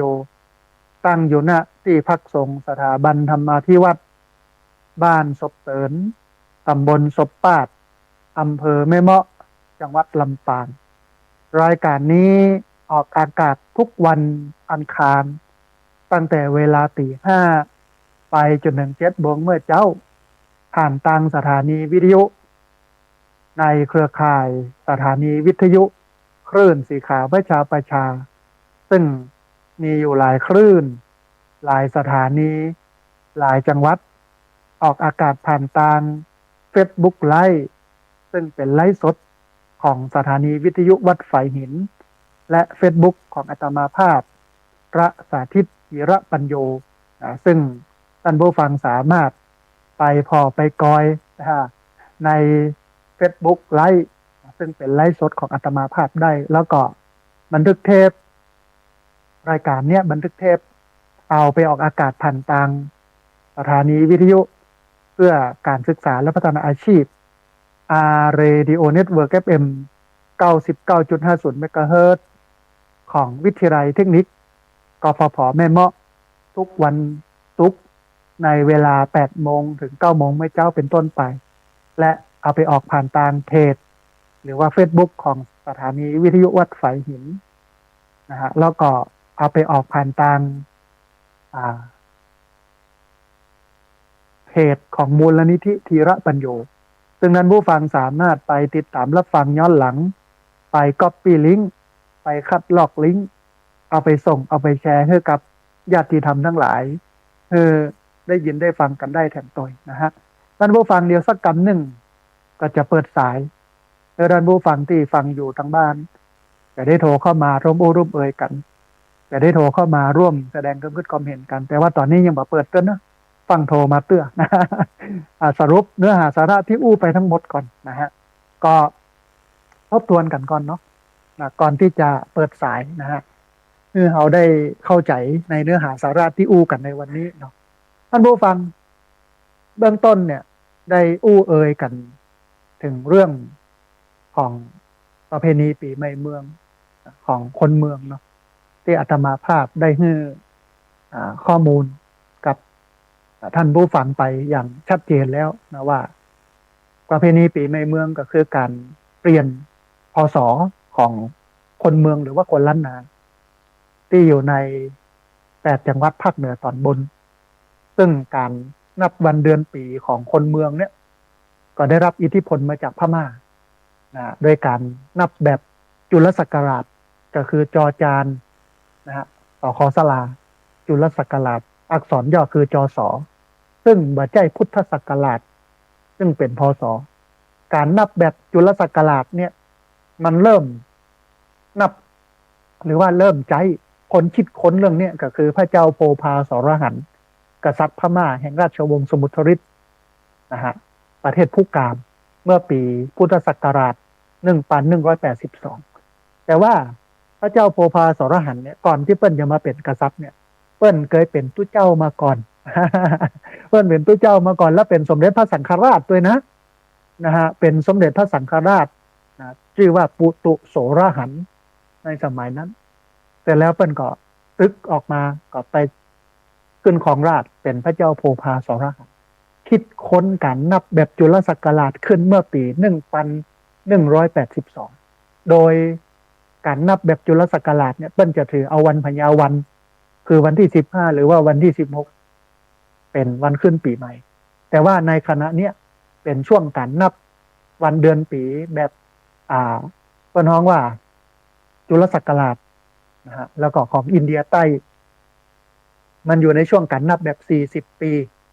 นะฮะก็คือระหว่างปี2556ไปจนถึงปี2585ในระหว่าง40ปีนี้ซึ่งเสี่ยงวันเวลามานักละเหลือ16ปีนะณวันนี้2569ไปจนถึง2585เหลือเวลาแห่ง16ปีวันสังขารล่องจะเป็นวันที่13วันเนาจะเป็นวันที่14วันสังหารล่องจะเป็นวันที่14ขออภัยวันเนาเป็นวันที่15วันที่16เป็นวันพญาวันที่17เป็นวันปากปีนะฮะแต่ถ้าเฮาบ่สะดวกในการจัดวันเวลาตามระบบนี้เพราะว่าตามปฏิทินของรัฐเพิ่นเอา13 14 15ซึ่งเกิดขึ้นในสมัยจอมพลป.พิบูลสงครามนะฮะเฮาสะดวก13 14 15ตามการยุดของปฏิทินของรัฐมันก็ไม่ได้มีปัญหาอย่างเพราะวันเดือนปีคนเป็นคนคิดขึ้นคนเป็นคนวางระบบหมู่นี้นะคิดค้นขึ้นมามันก็จะเปลี่ยนตามความเหมาะสมของเฮาชุมชนเฮาบ้านเฮามันจะไปเป็นยังท่านผู้ฟังมันจะไปมีคำว่ากึศวาจาที่ไหนพระพุทธศาสนาเพิ่นบ่ให้ความสำคัญกับวันเวลาอย่างศพเนี่ยจะเผาวันไหนอย่างใดก็ได้ไม่ใช่ว่าวันนี้วันดีวันนั้นคือเรื่องเหล่านี้ไม่ควรมีในพุทธศาสนาเพราะมันเป็นไสยศาสตร์หรือพราหมณ์นะฮะชาวพุทธเนี่ยมองแต่เรื่องเดียวนะเรื่องบุญกุศลเรื่องความดีงามถูกต้องปรับไปตามระบบนั้นอันนี้ท่านผู้ฟังมันจะปิกมาเป็นวันที่13 14 15 13เป็นวันสังขารล่อง14เป็นวันเนา15เป็นวันพญาวันแถมกำนึ่งเนี่ยหลังจากปีพศ2585แล้วไปแล้วนะหลังจาก2585เนี่ยก็จะนับ14 15 13 14 15ตามปกติแอมประมาณสัก30ปีหรือ20ปีเนี่ยก็จะปิกมาเป็น14 15 16แอมอย่างเงี้ยนะฮะเพราะฉะนั้นท่านผู้ฟังเรื่องนี้บ่ใช่เรื่องยากปีในเมืองคือการเปลี่ยนปีศักราชของคนเมืองหรือว่าคนล้านนาคนล้านนาเปิ้นใช้จุลศักราชบ่ใช้จุลพุทธศักราชณวันนี้เป็นจุลศักราช1337จะเปลี่ยนเป็น1338ในวันที่16เมษายนพุทธศักราช2569และจะเป็นอย่างนี้ไปแห่ง16ปีอันนี้คืออันแรกที่นะฮะอันที่2เอิญเชิญชวนญาติโยมนะก็คือวันที่25สิงหาคมที่จะถึงนี้สถานีวิทยุขึ้นสีขาวพร้อมกับสถานีวิทยุวัดบรรพตสถิตเพิ่นจะจัดงาน2งานงานแรกคืองานเปิดสถานีวิทยุงานที่2ก็คืองานพระเก้าดำหัวครูบาอาจารย์พระนักจัดรายการวิทยุเพราะฉะนั้นท่านผู้ฟังท่านใดมีเวลาเนอะมาร่วมบุญกันนะในวันที่25เมษายนพุทธศักราช2569โดยเฉพาะการเอาหงตาลมาเลี้ยงแล้วก็การทำบุญระดมทุนกันเพื่อเป็นปัจจัยเอามาใช้กับสถานีนะฮะก็ตามหน้าบุญของเขาตามฐานะและอัตภาพอันนี้เป็นข่าวแรกข่าวที่2ท่านผู้ฟังอยากจะเชิญชวนท่านผู้ฟังมาร่วมทำบุญโดยเฉพาะการกั้นอาคารคุณแม่แชล่มอุดมทรัพย์เป็นที่พักของพระสงฆ์ขณะนี้ก็เหลือปัจจัยอยู่ที่ประมาณ 4,000 กว่าบาทบ่นักแล้วนะฮะเพราะฉะนั้นท่านใดอยากจะร่วมทำบุญกั้นอาคารคุณแม่แชล่มอุดมทรัพย์เป็นที่พักของพระสงฆ์ก็สามารถร่วมทำบุญได้ที่ธนาคารกรุงไทยชื่อบัญชีที่พักสงฆ์สถาบันธรรมาภิวัตรหมายเลขบัญชี5360755318เป็นธนาคารกรุงไทยชื่อบัญชีที่พักสงฆ์สถาบันธรรมาภิวัตร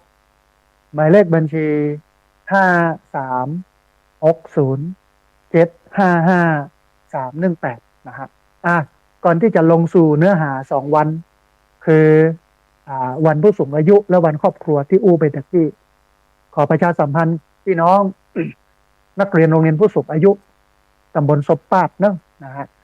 หลายคนฟังอยู่นะตอนนี้นะ คือในวันที่16 เมษาที่จะถึงนี้ที่พักสงฆ์สถาบันธรรมาภิวาสก็จะจัดกิจกรรมทำบุญเนาะ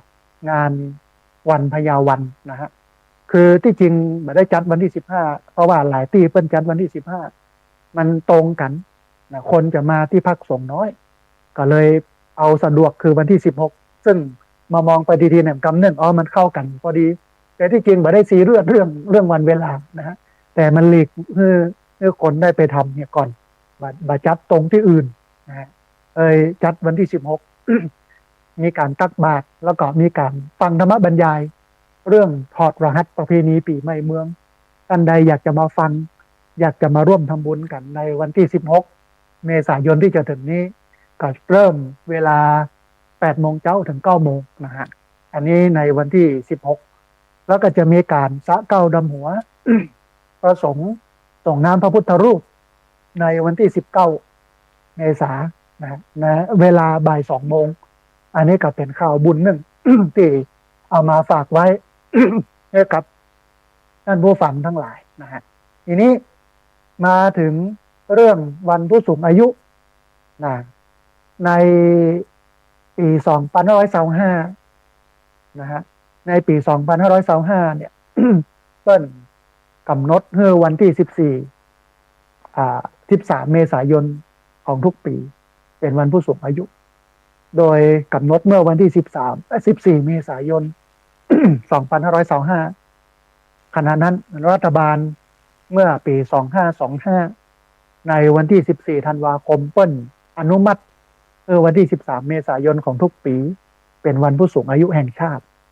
อาตมาภาพได้ลงรายละเอียดว่าเดี๋ยวนี้ผู้สูงอายุมีจำนวนเพิ่มขึ้นนะ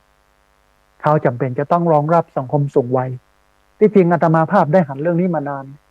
แล้วก็ได้ทำเรื่องนี้มาณวันนี้9 ปีนะเรื่องผู้สูงอายุเนี่ยก็คือเปิดโรงเรียนผู้สูงอายุ ตอนนี้ได้9 ปีแล้วผู้สูงอายุทั้งตำบลมาเฮียนนะฮะ9 ปีแล้วตอนนี้ปิดเทอมอยู่จะเปิดแห่งกรรมวันที่6 พฤษภาที่จะถึงนี้นะฮะตอนแรกว่าจะพาผู้สูงอายุไปดูงานโรงเรียนผู้สูงอายุจังหวัดพะเยาแต่ปรากฏว่าน้ำมันแปลงนั่นผู้ฟังตั้งงบไว้50,000นะมันเกินงบนะเกินงบไปเยอะนะฮะอันพอดีรถบัสเปิ้นก็มาขอขึ้นค่ารถรถ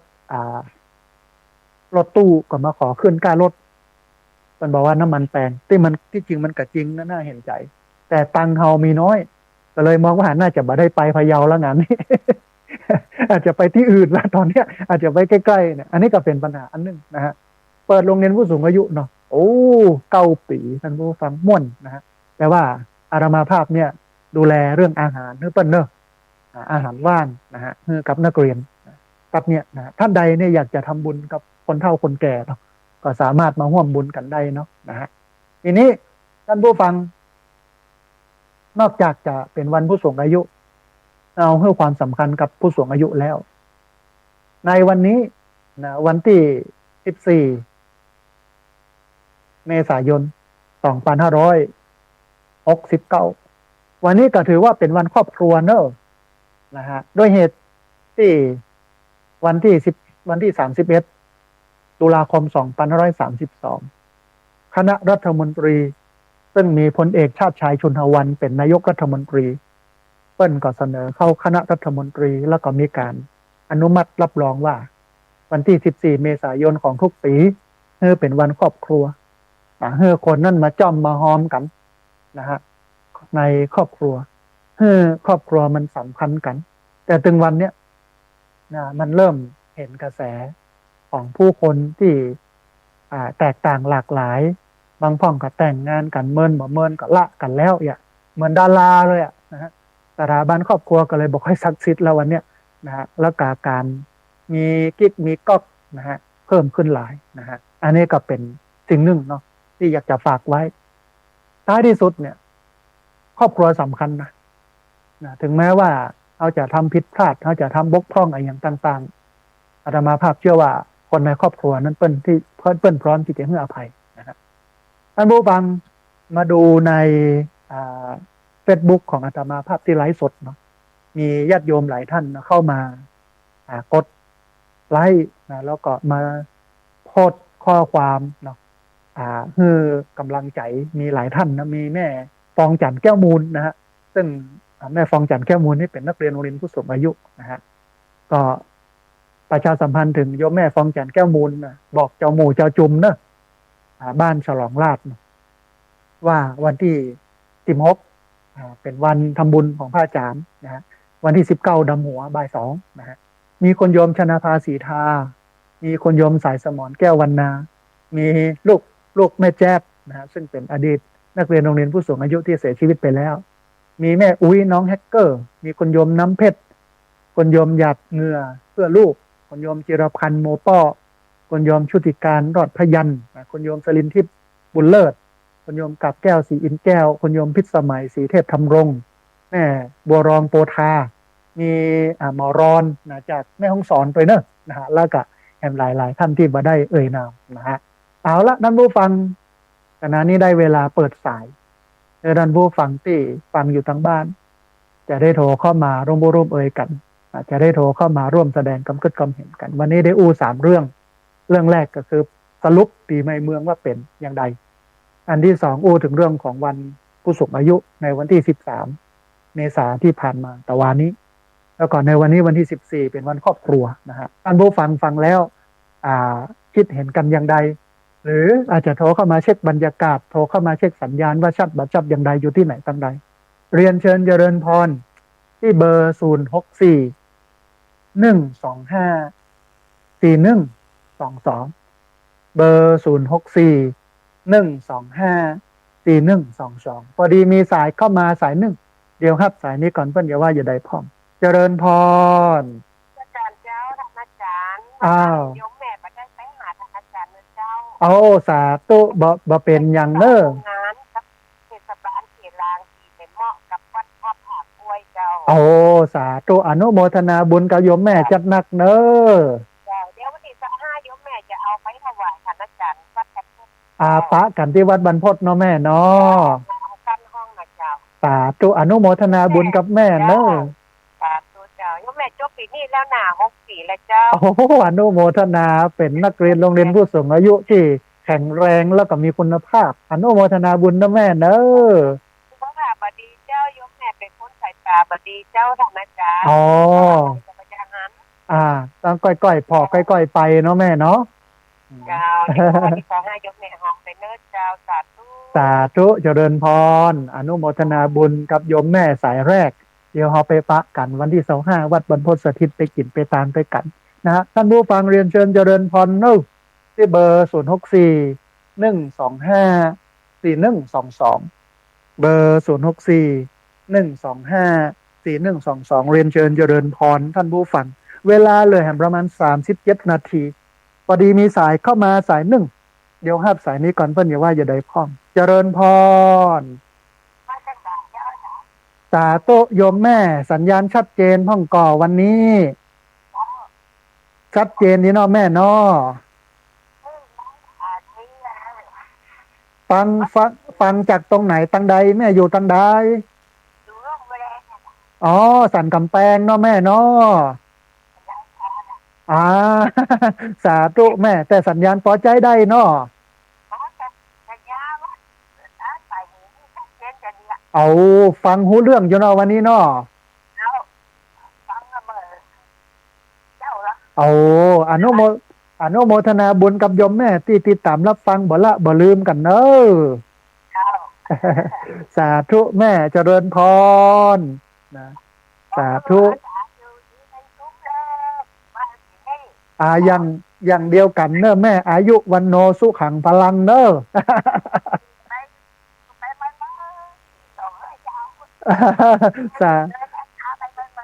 สาธุแม่อย่างเดียวกันเนอะสาธุเจริญพรโยมแม่จากสันกำแพงสายแรกจากลำปางเฮาสายที่2จากสันกำแพงนะเรียนเชิญเจริญพรนะพี่น้องที่ติดตามรับฟังอยู่เชียงใหม่ละปูนลำปางแพร่น่านพะเยาเชียงรายแม่ฮ่องสอน หรือฟังอยู่ทั่วประเทศทั่วโลกทางไลฟ์สดของอาตมาภาพพระสาธิตธิรปัญโยและเพจของสถานีวิทยุวัดสายหินพอดีมีสายเข้ามาสายหนึ่งเดี๋ยวครับสายนี้ก่อนเบิ้ลอย่าว่าอย่างใดพ้องเจริญพรสาเอาสาธุแม่บัวไข่เนาะโอ้สาธุโยมแม่สัญญาณเป็นได้พ้องวันนี้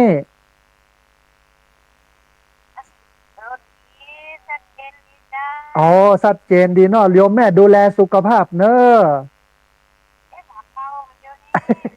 ใช่มันมาเมินแล้วกันหลายปีแล้วลูก มันก็เลยเจ็บหัวเข่าน้อยเนาะแม่เนาะสาธุแม่ยังได้ก็ดูแลตัวเก่าเนอะดูแลตัวเองเนอะ วันที่25ไปโยมแม่ไปปะกันที่วัดบรรพตสถิตเนาะได้แม่ได้อนุโมทนาบุญนะแม่เนอะ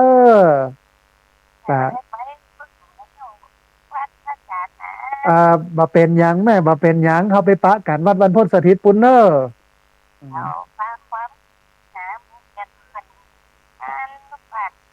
อ๋อสาธุแม่เจริญพร สาธุสาธุแม่บัวไข่กิ่งกั้มนะแม่บัวไข่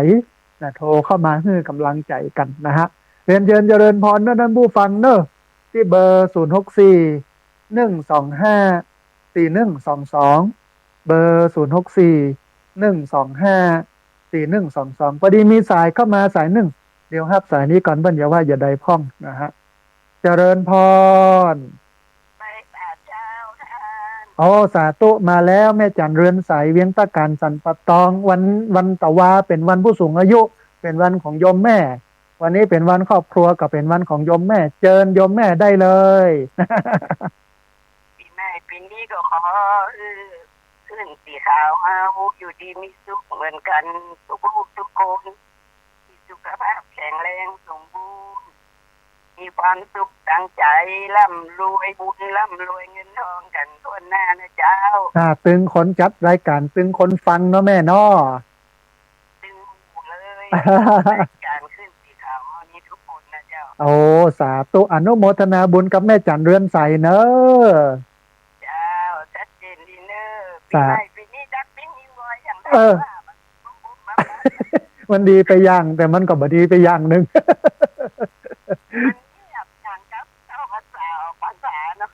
เนี่ยมันเป็นเศรษฐกิจขาลงสุดๆอ่ะมันต้องเซฟต้องอันอย่างกันเนอะช่วงนี้นะต้องประหยัดกันน้อยเนาะแม่เนาะประหยัดเข็มขัดจนเอวยังไม่ได้อยู่ขนาดนักเนาะแม่เนาะมันก็ต้องฝากไปถึงรัฐบาลที่จะต้องแก้ปัญหาเรื่องนี้เพราะมันเป็นเรื่องใหญ่ของรัฐบาลเนาะแม่เนาะอย่างนั้นผู้สูงอายุได้3,000นี่ก็จะลืมตาฝากได้น้อยนะมัน800 ปันเดียวไปปอใหญ่เนาะอย่างนั้นนะอย่างก็แป้งกุ้ยย่างเอากับข้าวแต่ละมื้อก๋วยเตี๋ยวถ้วยเป็น4-50ว่านี่ดูเขาเนาะถ้าได้มา800 ปันนึงก็อย่าหมดลึกก้าก๋วยเตี๋ยวอย่างละกันเนาะรายจ่ายมันสูงขึ้นถึงมวลเลยนะแม่นมันก็ต้องปรับไปตามนั้นแล้วก็ต้องเพิ่มการใช้จ่ายให้กับผู้สูงอายุนักขึ้นเพื่อให้เพิ่นมีชีวิตที่ดีได้ในสังคมในวันนี้เนาะแม่เนาะมันจะดูตั้งกินดูตั้งการห้องกันนะใจแม่ใจอนุโมทนาบุญกับแม่จันเรือนใสเนอะสาธุนะแม่จันเรือนใสเวียงตะการสันปะตองเชียงใหม่ญาติโยมที่ฟังประจำและโทรเข้ามาประจำอุปถัมภ์กันนะฮะท่านผู้ฟังเวลาเหลืออยู่ประมาณ10 กว่านาทีเนอะ18-19 นาทีเรียนเชิญเจริญพรที่เบอร์064 125 4122เบอร์064 125 4122พอดีมีสายเข้ามาสายหนึ่งเดี๋ยวครับสายนี้ก่อนเปิ้ลอย่าว่าอย่างใดพ้องนะฮะเจริญพรสาธุโยมแม่แนะนำตัวน้อยอ๋อสาธุแม่นาบ้านนากลางเมืองลี้เนาะแม่เนาะฟันชัดเจนดีจ้าโอ้สาธุอนุโมทนาบุญกับพี่น้องเมืองลี้ที่ติดตามรับฟังบ่ละบ่ลืมกันเนอะแม่เนอะไว้จ้าสาธุเจริญพร สาธุแม่นาเมืองลี้โทรเข้ามาให้กำลังใจนะฟังบอกว่าสัญญาณชัดเจนดีอนุโมทนาบุญกับแม่เป็นอย่างมาก เรียนเชิญเจริญพรเนอร์ท่านผู้ฟัง เบอร์064 125 4122เบอร์064 125 4122พอดีมีสายเข้ามาสายหนึ่งเดี๋ยวครับสายนี้ก่อนเปิ้นอย่าว่าอย่าใดพ้องเจริญพรโอ้สาธุโยมแม่คำนวณแจ้ซ้อนเมืองปานลำปางเนาะเป็นไดพ่องแม่วันนี้สัญญาณชัดเจนดีเนาะชัดเจนดีเจ้าธรรมะต้องชัดเจนสองอย่างเลยนะตึงผู้สูงอายุตึงครอบครัวเนาะแม่เนาะถ้าครอบครัวถ้าคนเอาธรรมะไปใช้มันก็ตึงดีตึงสองอย่างตึงคนเท่าตัวตึงครอบครัวตัวเนาะแม่เนาะ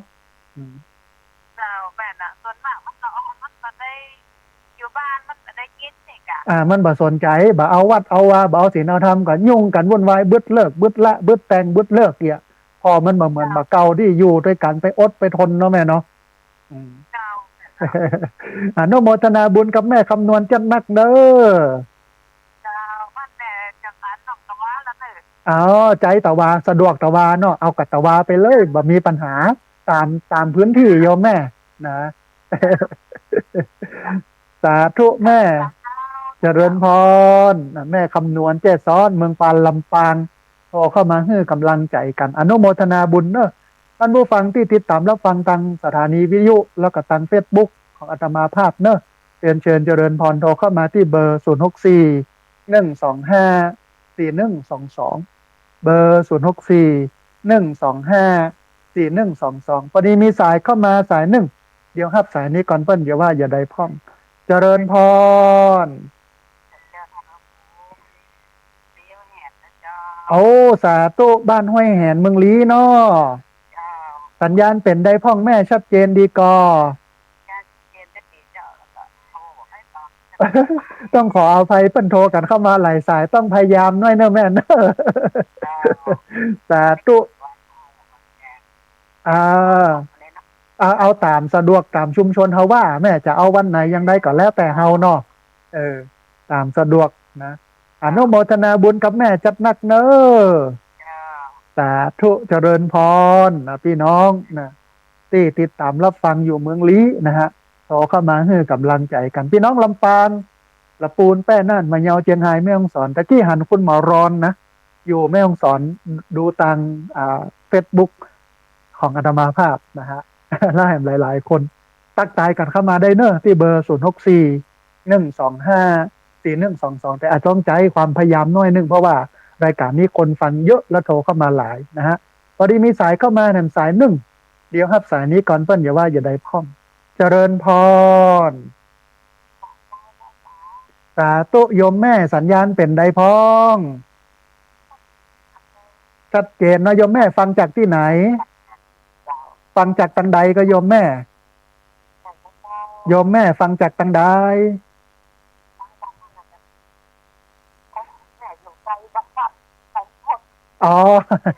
อยู่ใกล้วัดบรรพตโอ้ใกล้สถานีฮะลงมันก็ชัดแจ๋วเนาะแม่เนาะสาธุเดี๋ยววันที่25ไปปะกันเนอะแม่เนอะ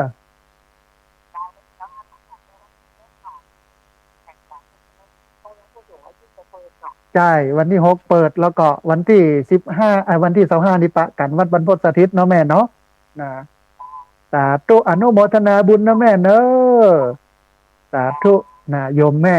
โทรเข้ามาให้กำลังใจกันท่านผู้ฟังเวลาเหลืออยู่ประมาณ26นาทีได้หลายสายเนอะปุณะ30-40สายเรียนเชิญเจริญพรที่เบอร์064 125 4122เบอร์064 125 4122พอดีมีสายเข้ามาสายหนึ่งเดี๋ยวครับสายนี้ก่อนเปิ้ลอย่าว่าอย่าใดพ้องเจริญพรสาธุโยมแม่ฟังจากตังใดบ้านหนองเต่าคำเนาะสันทรายเนาะโอ้สัญญาณเป็นได้พ้องที่สันทรายโยมแม่ฟังตลอดนะเจ้าติดตามรับฟังมาเมินแล้วเนาะแต่เป็นพลังเงียบวันนี้โทรเข้ามาให้กำลังใจกันเนาะแม่เนาะ นุ่ม วันก่อนก็ตะโกนอาจารย์อาจารย์ เอาสาธุแม่วันที่25ถ้ามีเวลามาปะกันแต่ถ้าบ่สะดวกก็บ่เป็นหยังเนอะแม่เนอะอ่าสาธุ ที่ท่านทำที่บางการนะเจ้า เอาสาธุอ๋อสีวังทานป่าไผ่เนาะ เจ้าจะพูดอะไรเจ้า เอาสาธุอันถ้าแล้วมันมีสำนักปฏิบัติธรรมนานาชาติอยู่แถวนั้นนะเออ เมื่อไรเจ้า มันมีอยู่บ้านวังทานนั่นนะหลังแม่โจหั่นนะ เจ้า แต่ก่อนมช อยู่ตะกอนนะเจ้า ใช่มชเปิ้นไปปฏิบัติธรรมกันท่านอาตมาก็ไปประจำ ท่านอาจารย์ก็เคยไปท่าน ใช่แม่ใจเดี๋ยววันท่านสะดวกวันที่25มาปะกันเนอะแม่เนอะเจ้า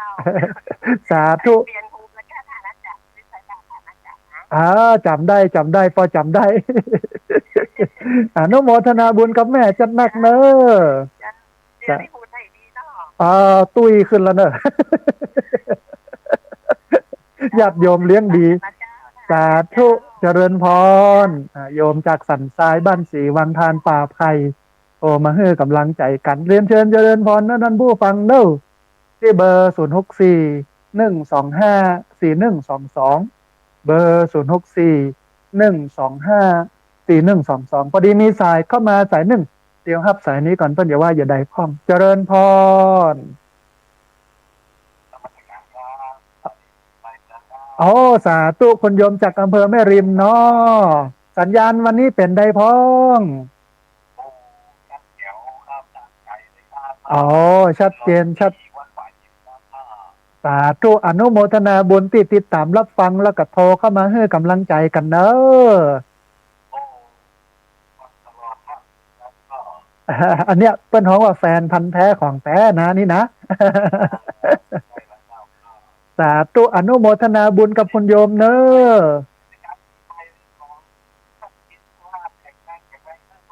สาธุอย่างเดียวกันเนอะขอบุญนี้สะท้อนไปยังญาติโยมเนอะสาธุอากาใหญ่ตามลำดับตอนนี้นะถึงแม้จะไม่ได้หื้อน้ำมันนะช่วงนี้พอดีน้ำมันแปลงอบต.เพิ่นมาหดน้ำแต่ว่ามันก็ขึ้นตามธรรมชาติของมันออกหน่อออกอย่างแล้วเนาะแฮมสัก3 ปีเนี่ยได้ใจละโยมนะ สาธุนะโยมเนอะเจริญพรสาธุนะโยมจากแม่ริมแฟนพันธุ์แท้นะฟังประจำโทรเข้ามาให้กำลังใจกันตลอดนะฮะเจริญพรเชิญเนอร์ที่เบอร์0641254122เบอร์0641254122เรียนเชิญเจริญพรได้โทรเข้ามาร่วมเอ่ยกันได้โทรเข้ามาร่วมแสดงความคิดความเห็นกันนะฮะบอกว่าจะฟังจากตรงไหนอย่างใดโทรเข้ามาเนอะเบอร์0641254122พอดีมีสายเข้ามาสายหนึ่งเดี๋ยวครับสายนี้ก่อนเพิ่นอย่าว่าอย่าใดพ้องเจริญพรสาธุแม่สุแก้วคำอ้วนเนาะสารปีเชียงใหม่มันวัน2 วันนี่ม่วนกันครับงานสงกรานต์พี่น้องเชียงใหม่เนาะมันก็ดีเศรษฐกิจมันดีมันก็เลยคึกคักหน่อยเนาะแม่เนาะโอ้ดีแม่ดีกินไปตานไปตามนั้นเนาะแม่เนาะนะอนุโมทนาบุญกับโยมแม่สุแก้วคำอ้วนเนอะสาธุเจริญพรสาธุนะแม่สุแก้วคำอ้วนสารปีเชียงใหม่โทรเข้ามาให้กำลังใจกันนะฮะหวังว่าเชียงใหม่คึกคืนมากกว่าของหลายวันนะฮะพี่น้องเชียงใหม่เพิ่นกินกันเพิ่นตานกันม่วนนะฮะท่านผู้ฟังเรียนเชิญเจริญพรเนอะที่เบอร์0641254122ในเวลาที่เหลืออยู่ประมาณ20 กว่านาทีนะฮะได้หลายสายวันนี้อู้เรื่องของปีใหม่เมืองอู้เรื่องของวันผู้สูงอายุอู้เรื่องของวันครอบครัวนะฮะ3 มิติเพราะว่ามันเป็นวันของมันพอดีตะวานี้เป็นวันผู้สูงอายุวันที่13 เมษายน14เป็นวันครอบครัวนะฮะพอดีมีสายเข้ามาสายหนึ่งครับสายนี้ก่อนเปิ้นจะว่าอย่างใดพ้องเจริญพรโอ้สาธุโยมแม่มาลัยสัญญาณเป็นใดพ้องเอาปอตันได้ฟังแล้วก็โทรเข้ามาให้กำลังใจกันเนาะแม่เนาะ โอ้สาธุอนุโมทนาบุญกับแม่มาลัยเนอะสบายใจดีเจ้าธรรเอา มะนี่เนาะเอาธรรมะเป็นที่ตั้งที่เปิ้งมันสุดยอดแล้วเนาะแม่เนาะอืเจ้ามสาธุอนุโมทนาบุญเนอะแม่เนอะเจ้าสาธุเจ้าสาธุเจ้าเจริญพรโยมแม่มาลัยโทรเข้ามาให้กำลังใจกันบ้านปากไฟใต้นะฮะท่านผู้ฟังเวลาเหลืออยู่ประมาณ20 นาทีเรียนเชิญเจริญพรที่เบอร์0641254122เบอร์0641254122ในช่วงเนี้ยเป็นช่วงที่ผู้คนถกเถียงกัน ถึงวันไหนแต่เป็นวันสังขารหล่องวันพญาวันปีใหม่เมืองวันเป็นอย่างไร13 14 15 14 15 16อาดามาภาพก็บอกว่าที่มันถูก14 15 16แต่เขาจะจัดนะก็ตามที่เขาสะดวกไม่ได้มีปัญหาอย่างกับเรื่องวันเวลาจะไปซีเรียสกับมันเรื่องนี้นะฮะวันนี้มีสายเข้ามาแหมสายหนึ่งครับสายนี้ก่อนเปิ้ลจะว่าอย่างไรพ้องเจริญพรสาธุโยมแม่ฟังจากที่ไหนเอาสาธุสัญญาณชัดเจนดีเนาะแม่เนาะอย่าไปละไปลืมกันนะแม่ติดตามรับฟังกันเนอะโอ้สาธุฟังแล้วชื่นใจโยมแม่อนุโมทนาบุญนะแม่เนอะสาธุโยมแม่ชื่ออะไรยังอ๋อสาธุจำได้แล้วโยมแม่อนุโมทนาบุญกับโยมแม่ที่โทรเข้ามาให้กำลังใจกันเนอะสาธุแม่เจริญพรสาธุนะโยมจากสาธุแม่อย่างเดียวกันเนอะสาธุนะโยมแม่จากสันทรายโทรเข้ามาให้กำลังใจปีใหม่เมืองนะฮะอันปีใหม่เมืองนี้เนาะมันก็เหมือนกับปีใหม่มกรานั่นแหละเปลี่ยนพศนะฮะเอาใจจุลศักราชเป็นตัวนับอันต่างสากลเป็นใจพศคือพุทธศักราชในประเทศไทยนะฮะใจพุทธศักราชแต่คนเมืองล้านนาเนี่ยเป็นใจจุลศักราชเพราะฉะนั้นปีใหม่ก็ต่างกันปีใหม่คนไทยสากลเนี่ย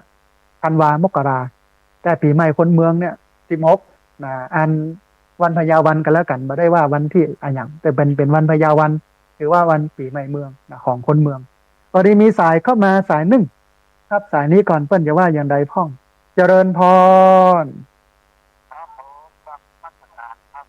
สาธุโยมป้อโทรมาจากตังใดโอ้อำเภอฮอดจังหวัดเชียงใหม่เนาะป้อเนาะสัญญาณเป็นได้ห้องป้อชัดเจนดีกอ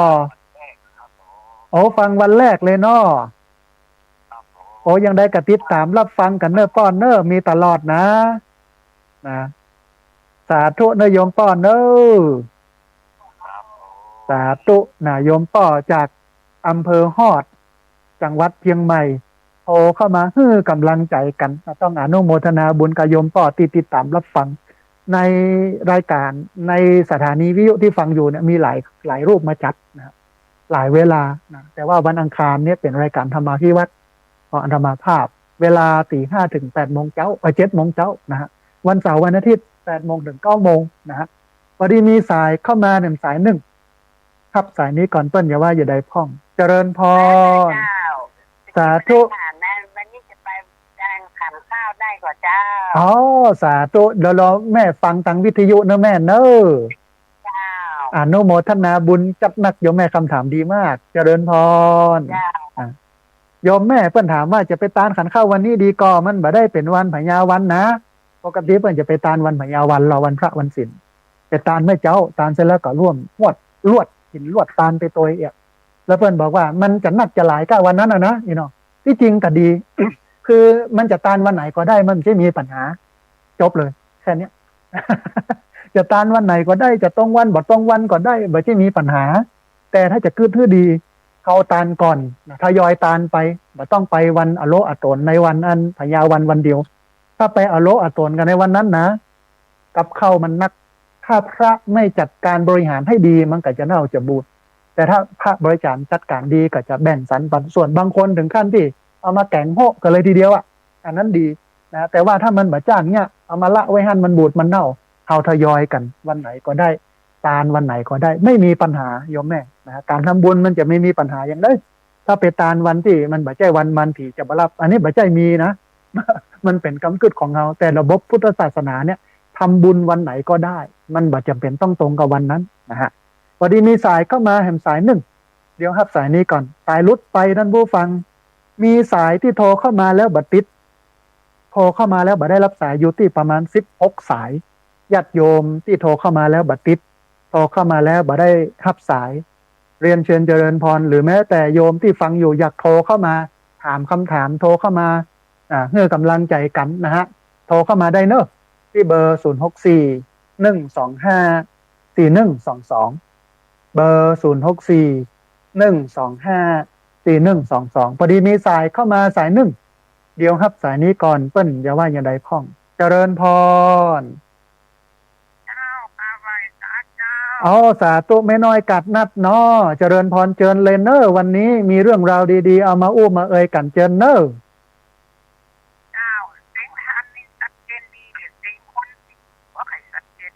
อ๋อเสียงคนที่โทรเข้ามาบอกค่อยชัดเจนเนาะแม่เนาะโอ้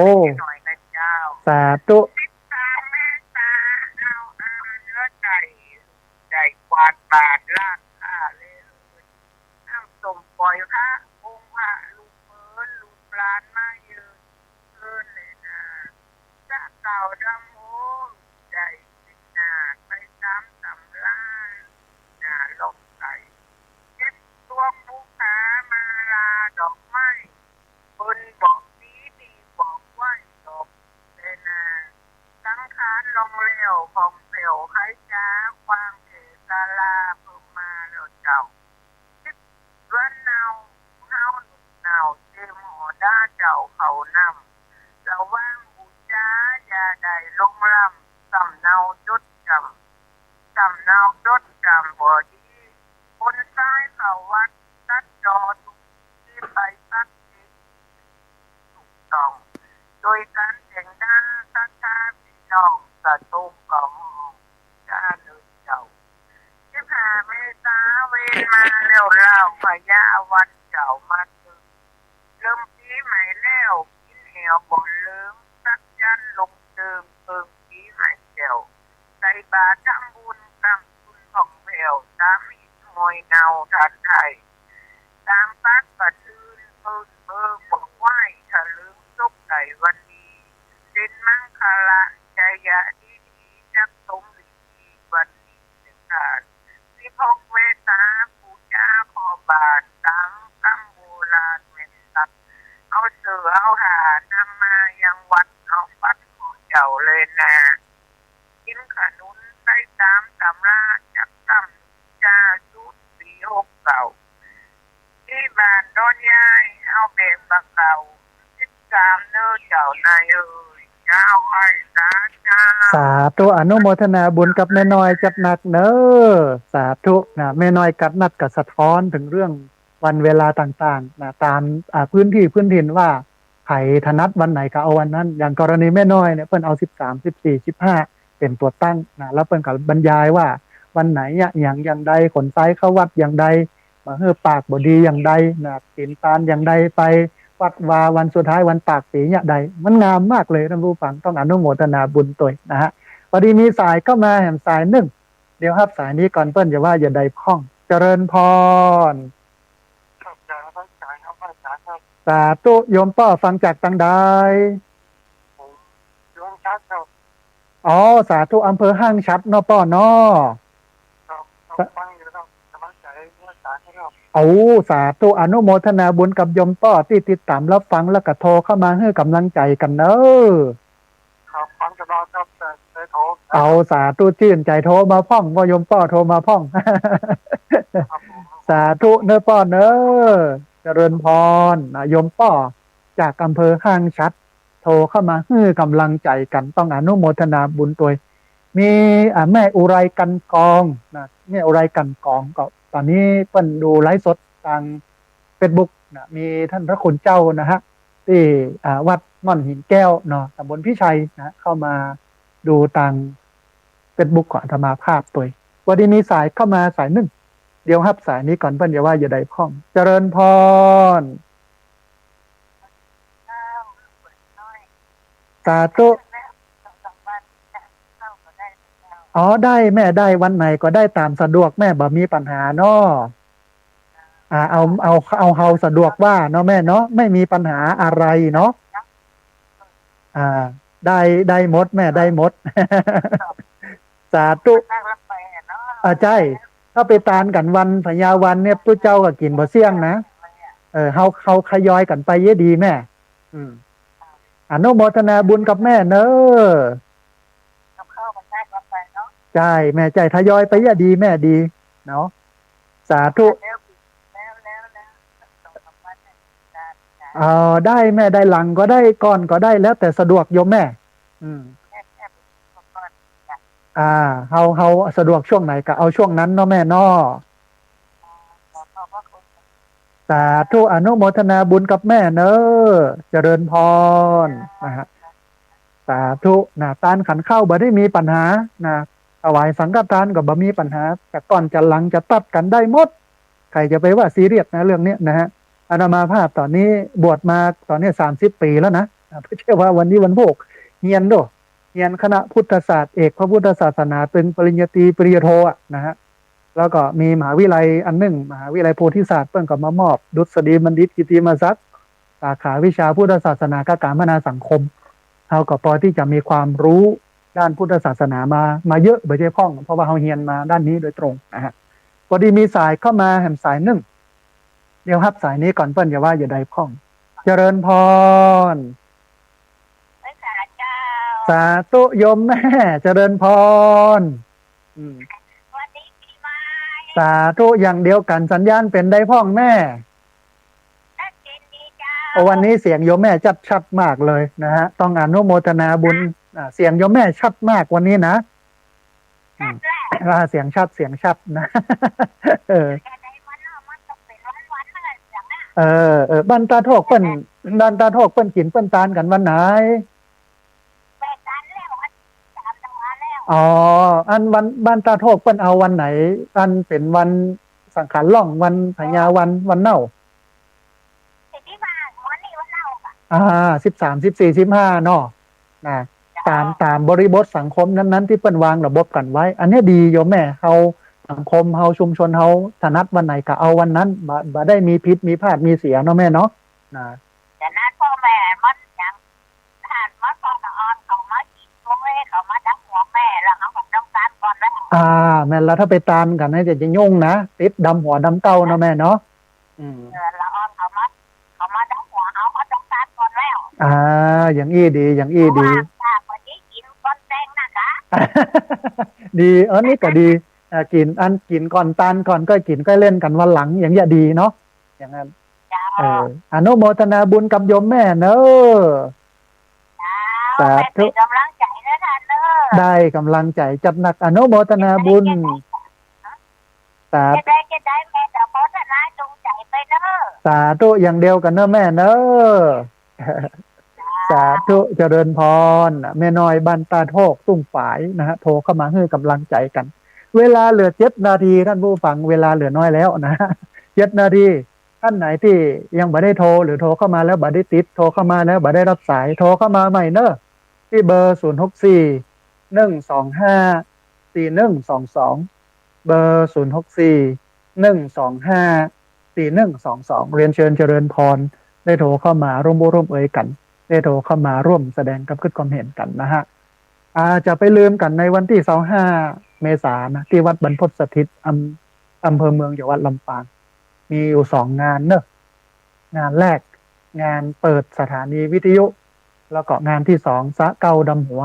ครูบาอาจารย์พระนักจัดรายการนะฮะในวันที่25เนาะแล้วก็ที่พักสงฆ์สถาบันธรรมาภิวัตน์เนี่ยจะทำบุญวันพญาวันก็คือวันที่16อันนี้ถนัดวันนี้เหตุการณ์บ้านเมืองโน่นนี่นั่นผู้คนหลายวัดหลายวาเปิ้นจัดกันวันที่15ถ้าเราจะไปจัดนะวันที่15มันก็จะตรงกันก็เลยจัดวันที่16นะฮะ8 โมงเช้าเป็นต้นไปท่านใดจะมาตักบาตรทำบุญมาฟังถอดรหัสประเพณีปีใหม่เมือง ไปใครฮู้เข้าใจเรื่องประเพณีปีใหม่เมืองมาทอดรหัสกันในวันที่16นะฮะเริ่ม8โมงเช้าถึง9โมงเป็นอันสิ้นสุดแล้วก็ในวันที่19นะฮะเมษายนจะมีการสะเก้าดำหัวครูบาอาจารย์พระสงฆ์สามเณรที่อยู่ที่พักสงฆ์สถาบันธรรมาภิวัตรก็คนก็นักอยู่นะฮะท่านใดที่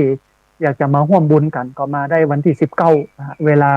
บ่าย2โมงนะฮะพอดีมีสายเข้ามาสายหนึ่งเดี๋ยวครับสายนี้ก่อนเปิ้ลจะว่าอย่าได้พ้องเจริญพรเจริญพรเจริญพรฟังอยู่เด้อเอาสาธุโยมแม่ฟังอยู่ตังใดแม่ขันแก้วอยู่อำเภอแม่แจ่มกะโอ้สัญญาณชัดเจนก่อแม่สัญญาณชัดเจนมากเลยลูกโอ้อนุโมทนาบุญกับโยมแม่ที่ติดตามรับฟังเนอะแม่เนอะบ่ละบ่ลืมกันเนอะแม่ฟังจะเรอมันไปโทรไม่ได้ดีละโทรเข้ามาให้กำลังใจกันพ่องจะได้มีกำลังใจสาธุอนุโมทนาบุญกับโยมแม่เนอะสาธุสาธุอย่างเดียวกันเนอะแม่เนอะอายุมั่นยืนยาวสุขภาพแข็งแรงในปีใหม่เมืองนี่เนอะสาธุนะโยมแม่โทรเข้ามาจากอำเภอแม่แจ่มหมดเลยนะฮะโทรเข้ามาให้กำลังใจกันท่านผู้ฟังเวลาเลยแหมประมาณสัก6นาทีนะ5นาที6นาทีเรียนเชิญเจริญพรที่เบอร์064-125-4122เบอร์064-125-4122เดี๋ยวหลังจากที่จัดรายการเสร็จแล้วขอเวลาสัก1 ชั่วโมงไปเข้าห้องน้ำทำกิจธุระส่วนตัวก่อนนะฮะอย่าไปโทรเข้ามาเตือนนะประมาณ9 โมงถึง9 โมงครึ่งเนี่ยถ้าโยมจะโทรเข้ามาเนี่ยหลัง9 โมงครึ่งไปแล้วก็โทรเข้ามามีช่วงหลังๆเนี่ยบอกค่อยได้รับโทรศัพท์ท่านผู้ฟังได้มาปฏิบัติธรรมเดินจงกรมนั่งสมาธินะในเวลาว่างโทรศัพท์ก็เอาละไว้ให้เมื่อนานก็ไปพอเตือน1เนี่ยนะฮะเพราะนั้นท่านใดที่โทรเข้ามาแล้วอาตมาภาพบาฮับก็ต้องขอสุมาอภัยตัวนะถ้ามีโอกาสจะโทรกลับนะฮะวันนี้มีสายเข้ามาแห่งสาย1เดี๋ยวรับสายนี้ก่อนเปิ้ลอย่าว่าอย่าใดพ้องเจริญพรไหว้แปะครับสาธุโยมป้าโทรมาจากตังใด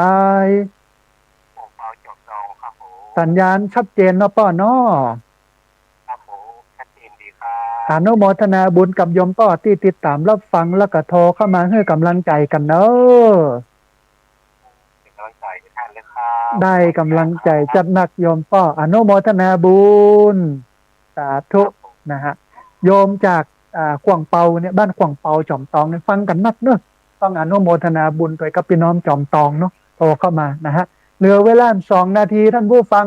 ได้เห็นสัก4-5 สายเนอะที่เบอร์064-125-4122เบอร์064-125-4122พอดีมีสายเข้ามาสาย1เดี๋ยวรับสายนี้ก่อนเพื่ออย่าว่าอย่าใดพ้องเจริญพรเอาสาธุโยมแม่ตอนนี้สัญญาณเป็นไดพ้องชัดเจนดีดอยสะเก็ดบ่ฮ้อนกันไหมฮะฮ้อนในวันคืนวันฮ้อนเจ้ามีลักฮ้อนอยู่เนาะคืนในเช้านี่บ่ฮ้อนหนาวอยู่แต่ว่าถ้าเป็นเมื่อวันมานี้ก็อากาศ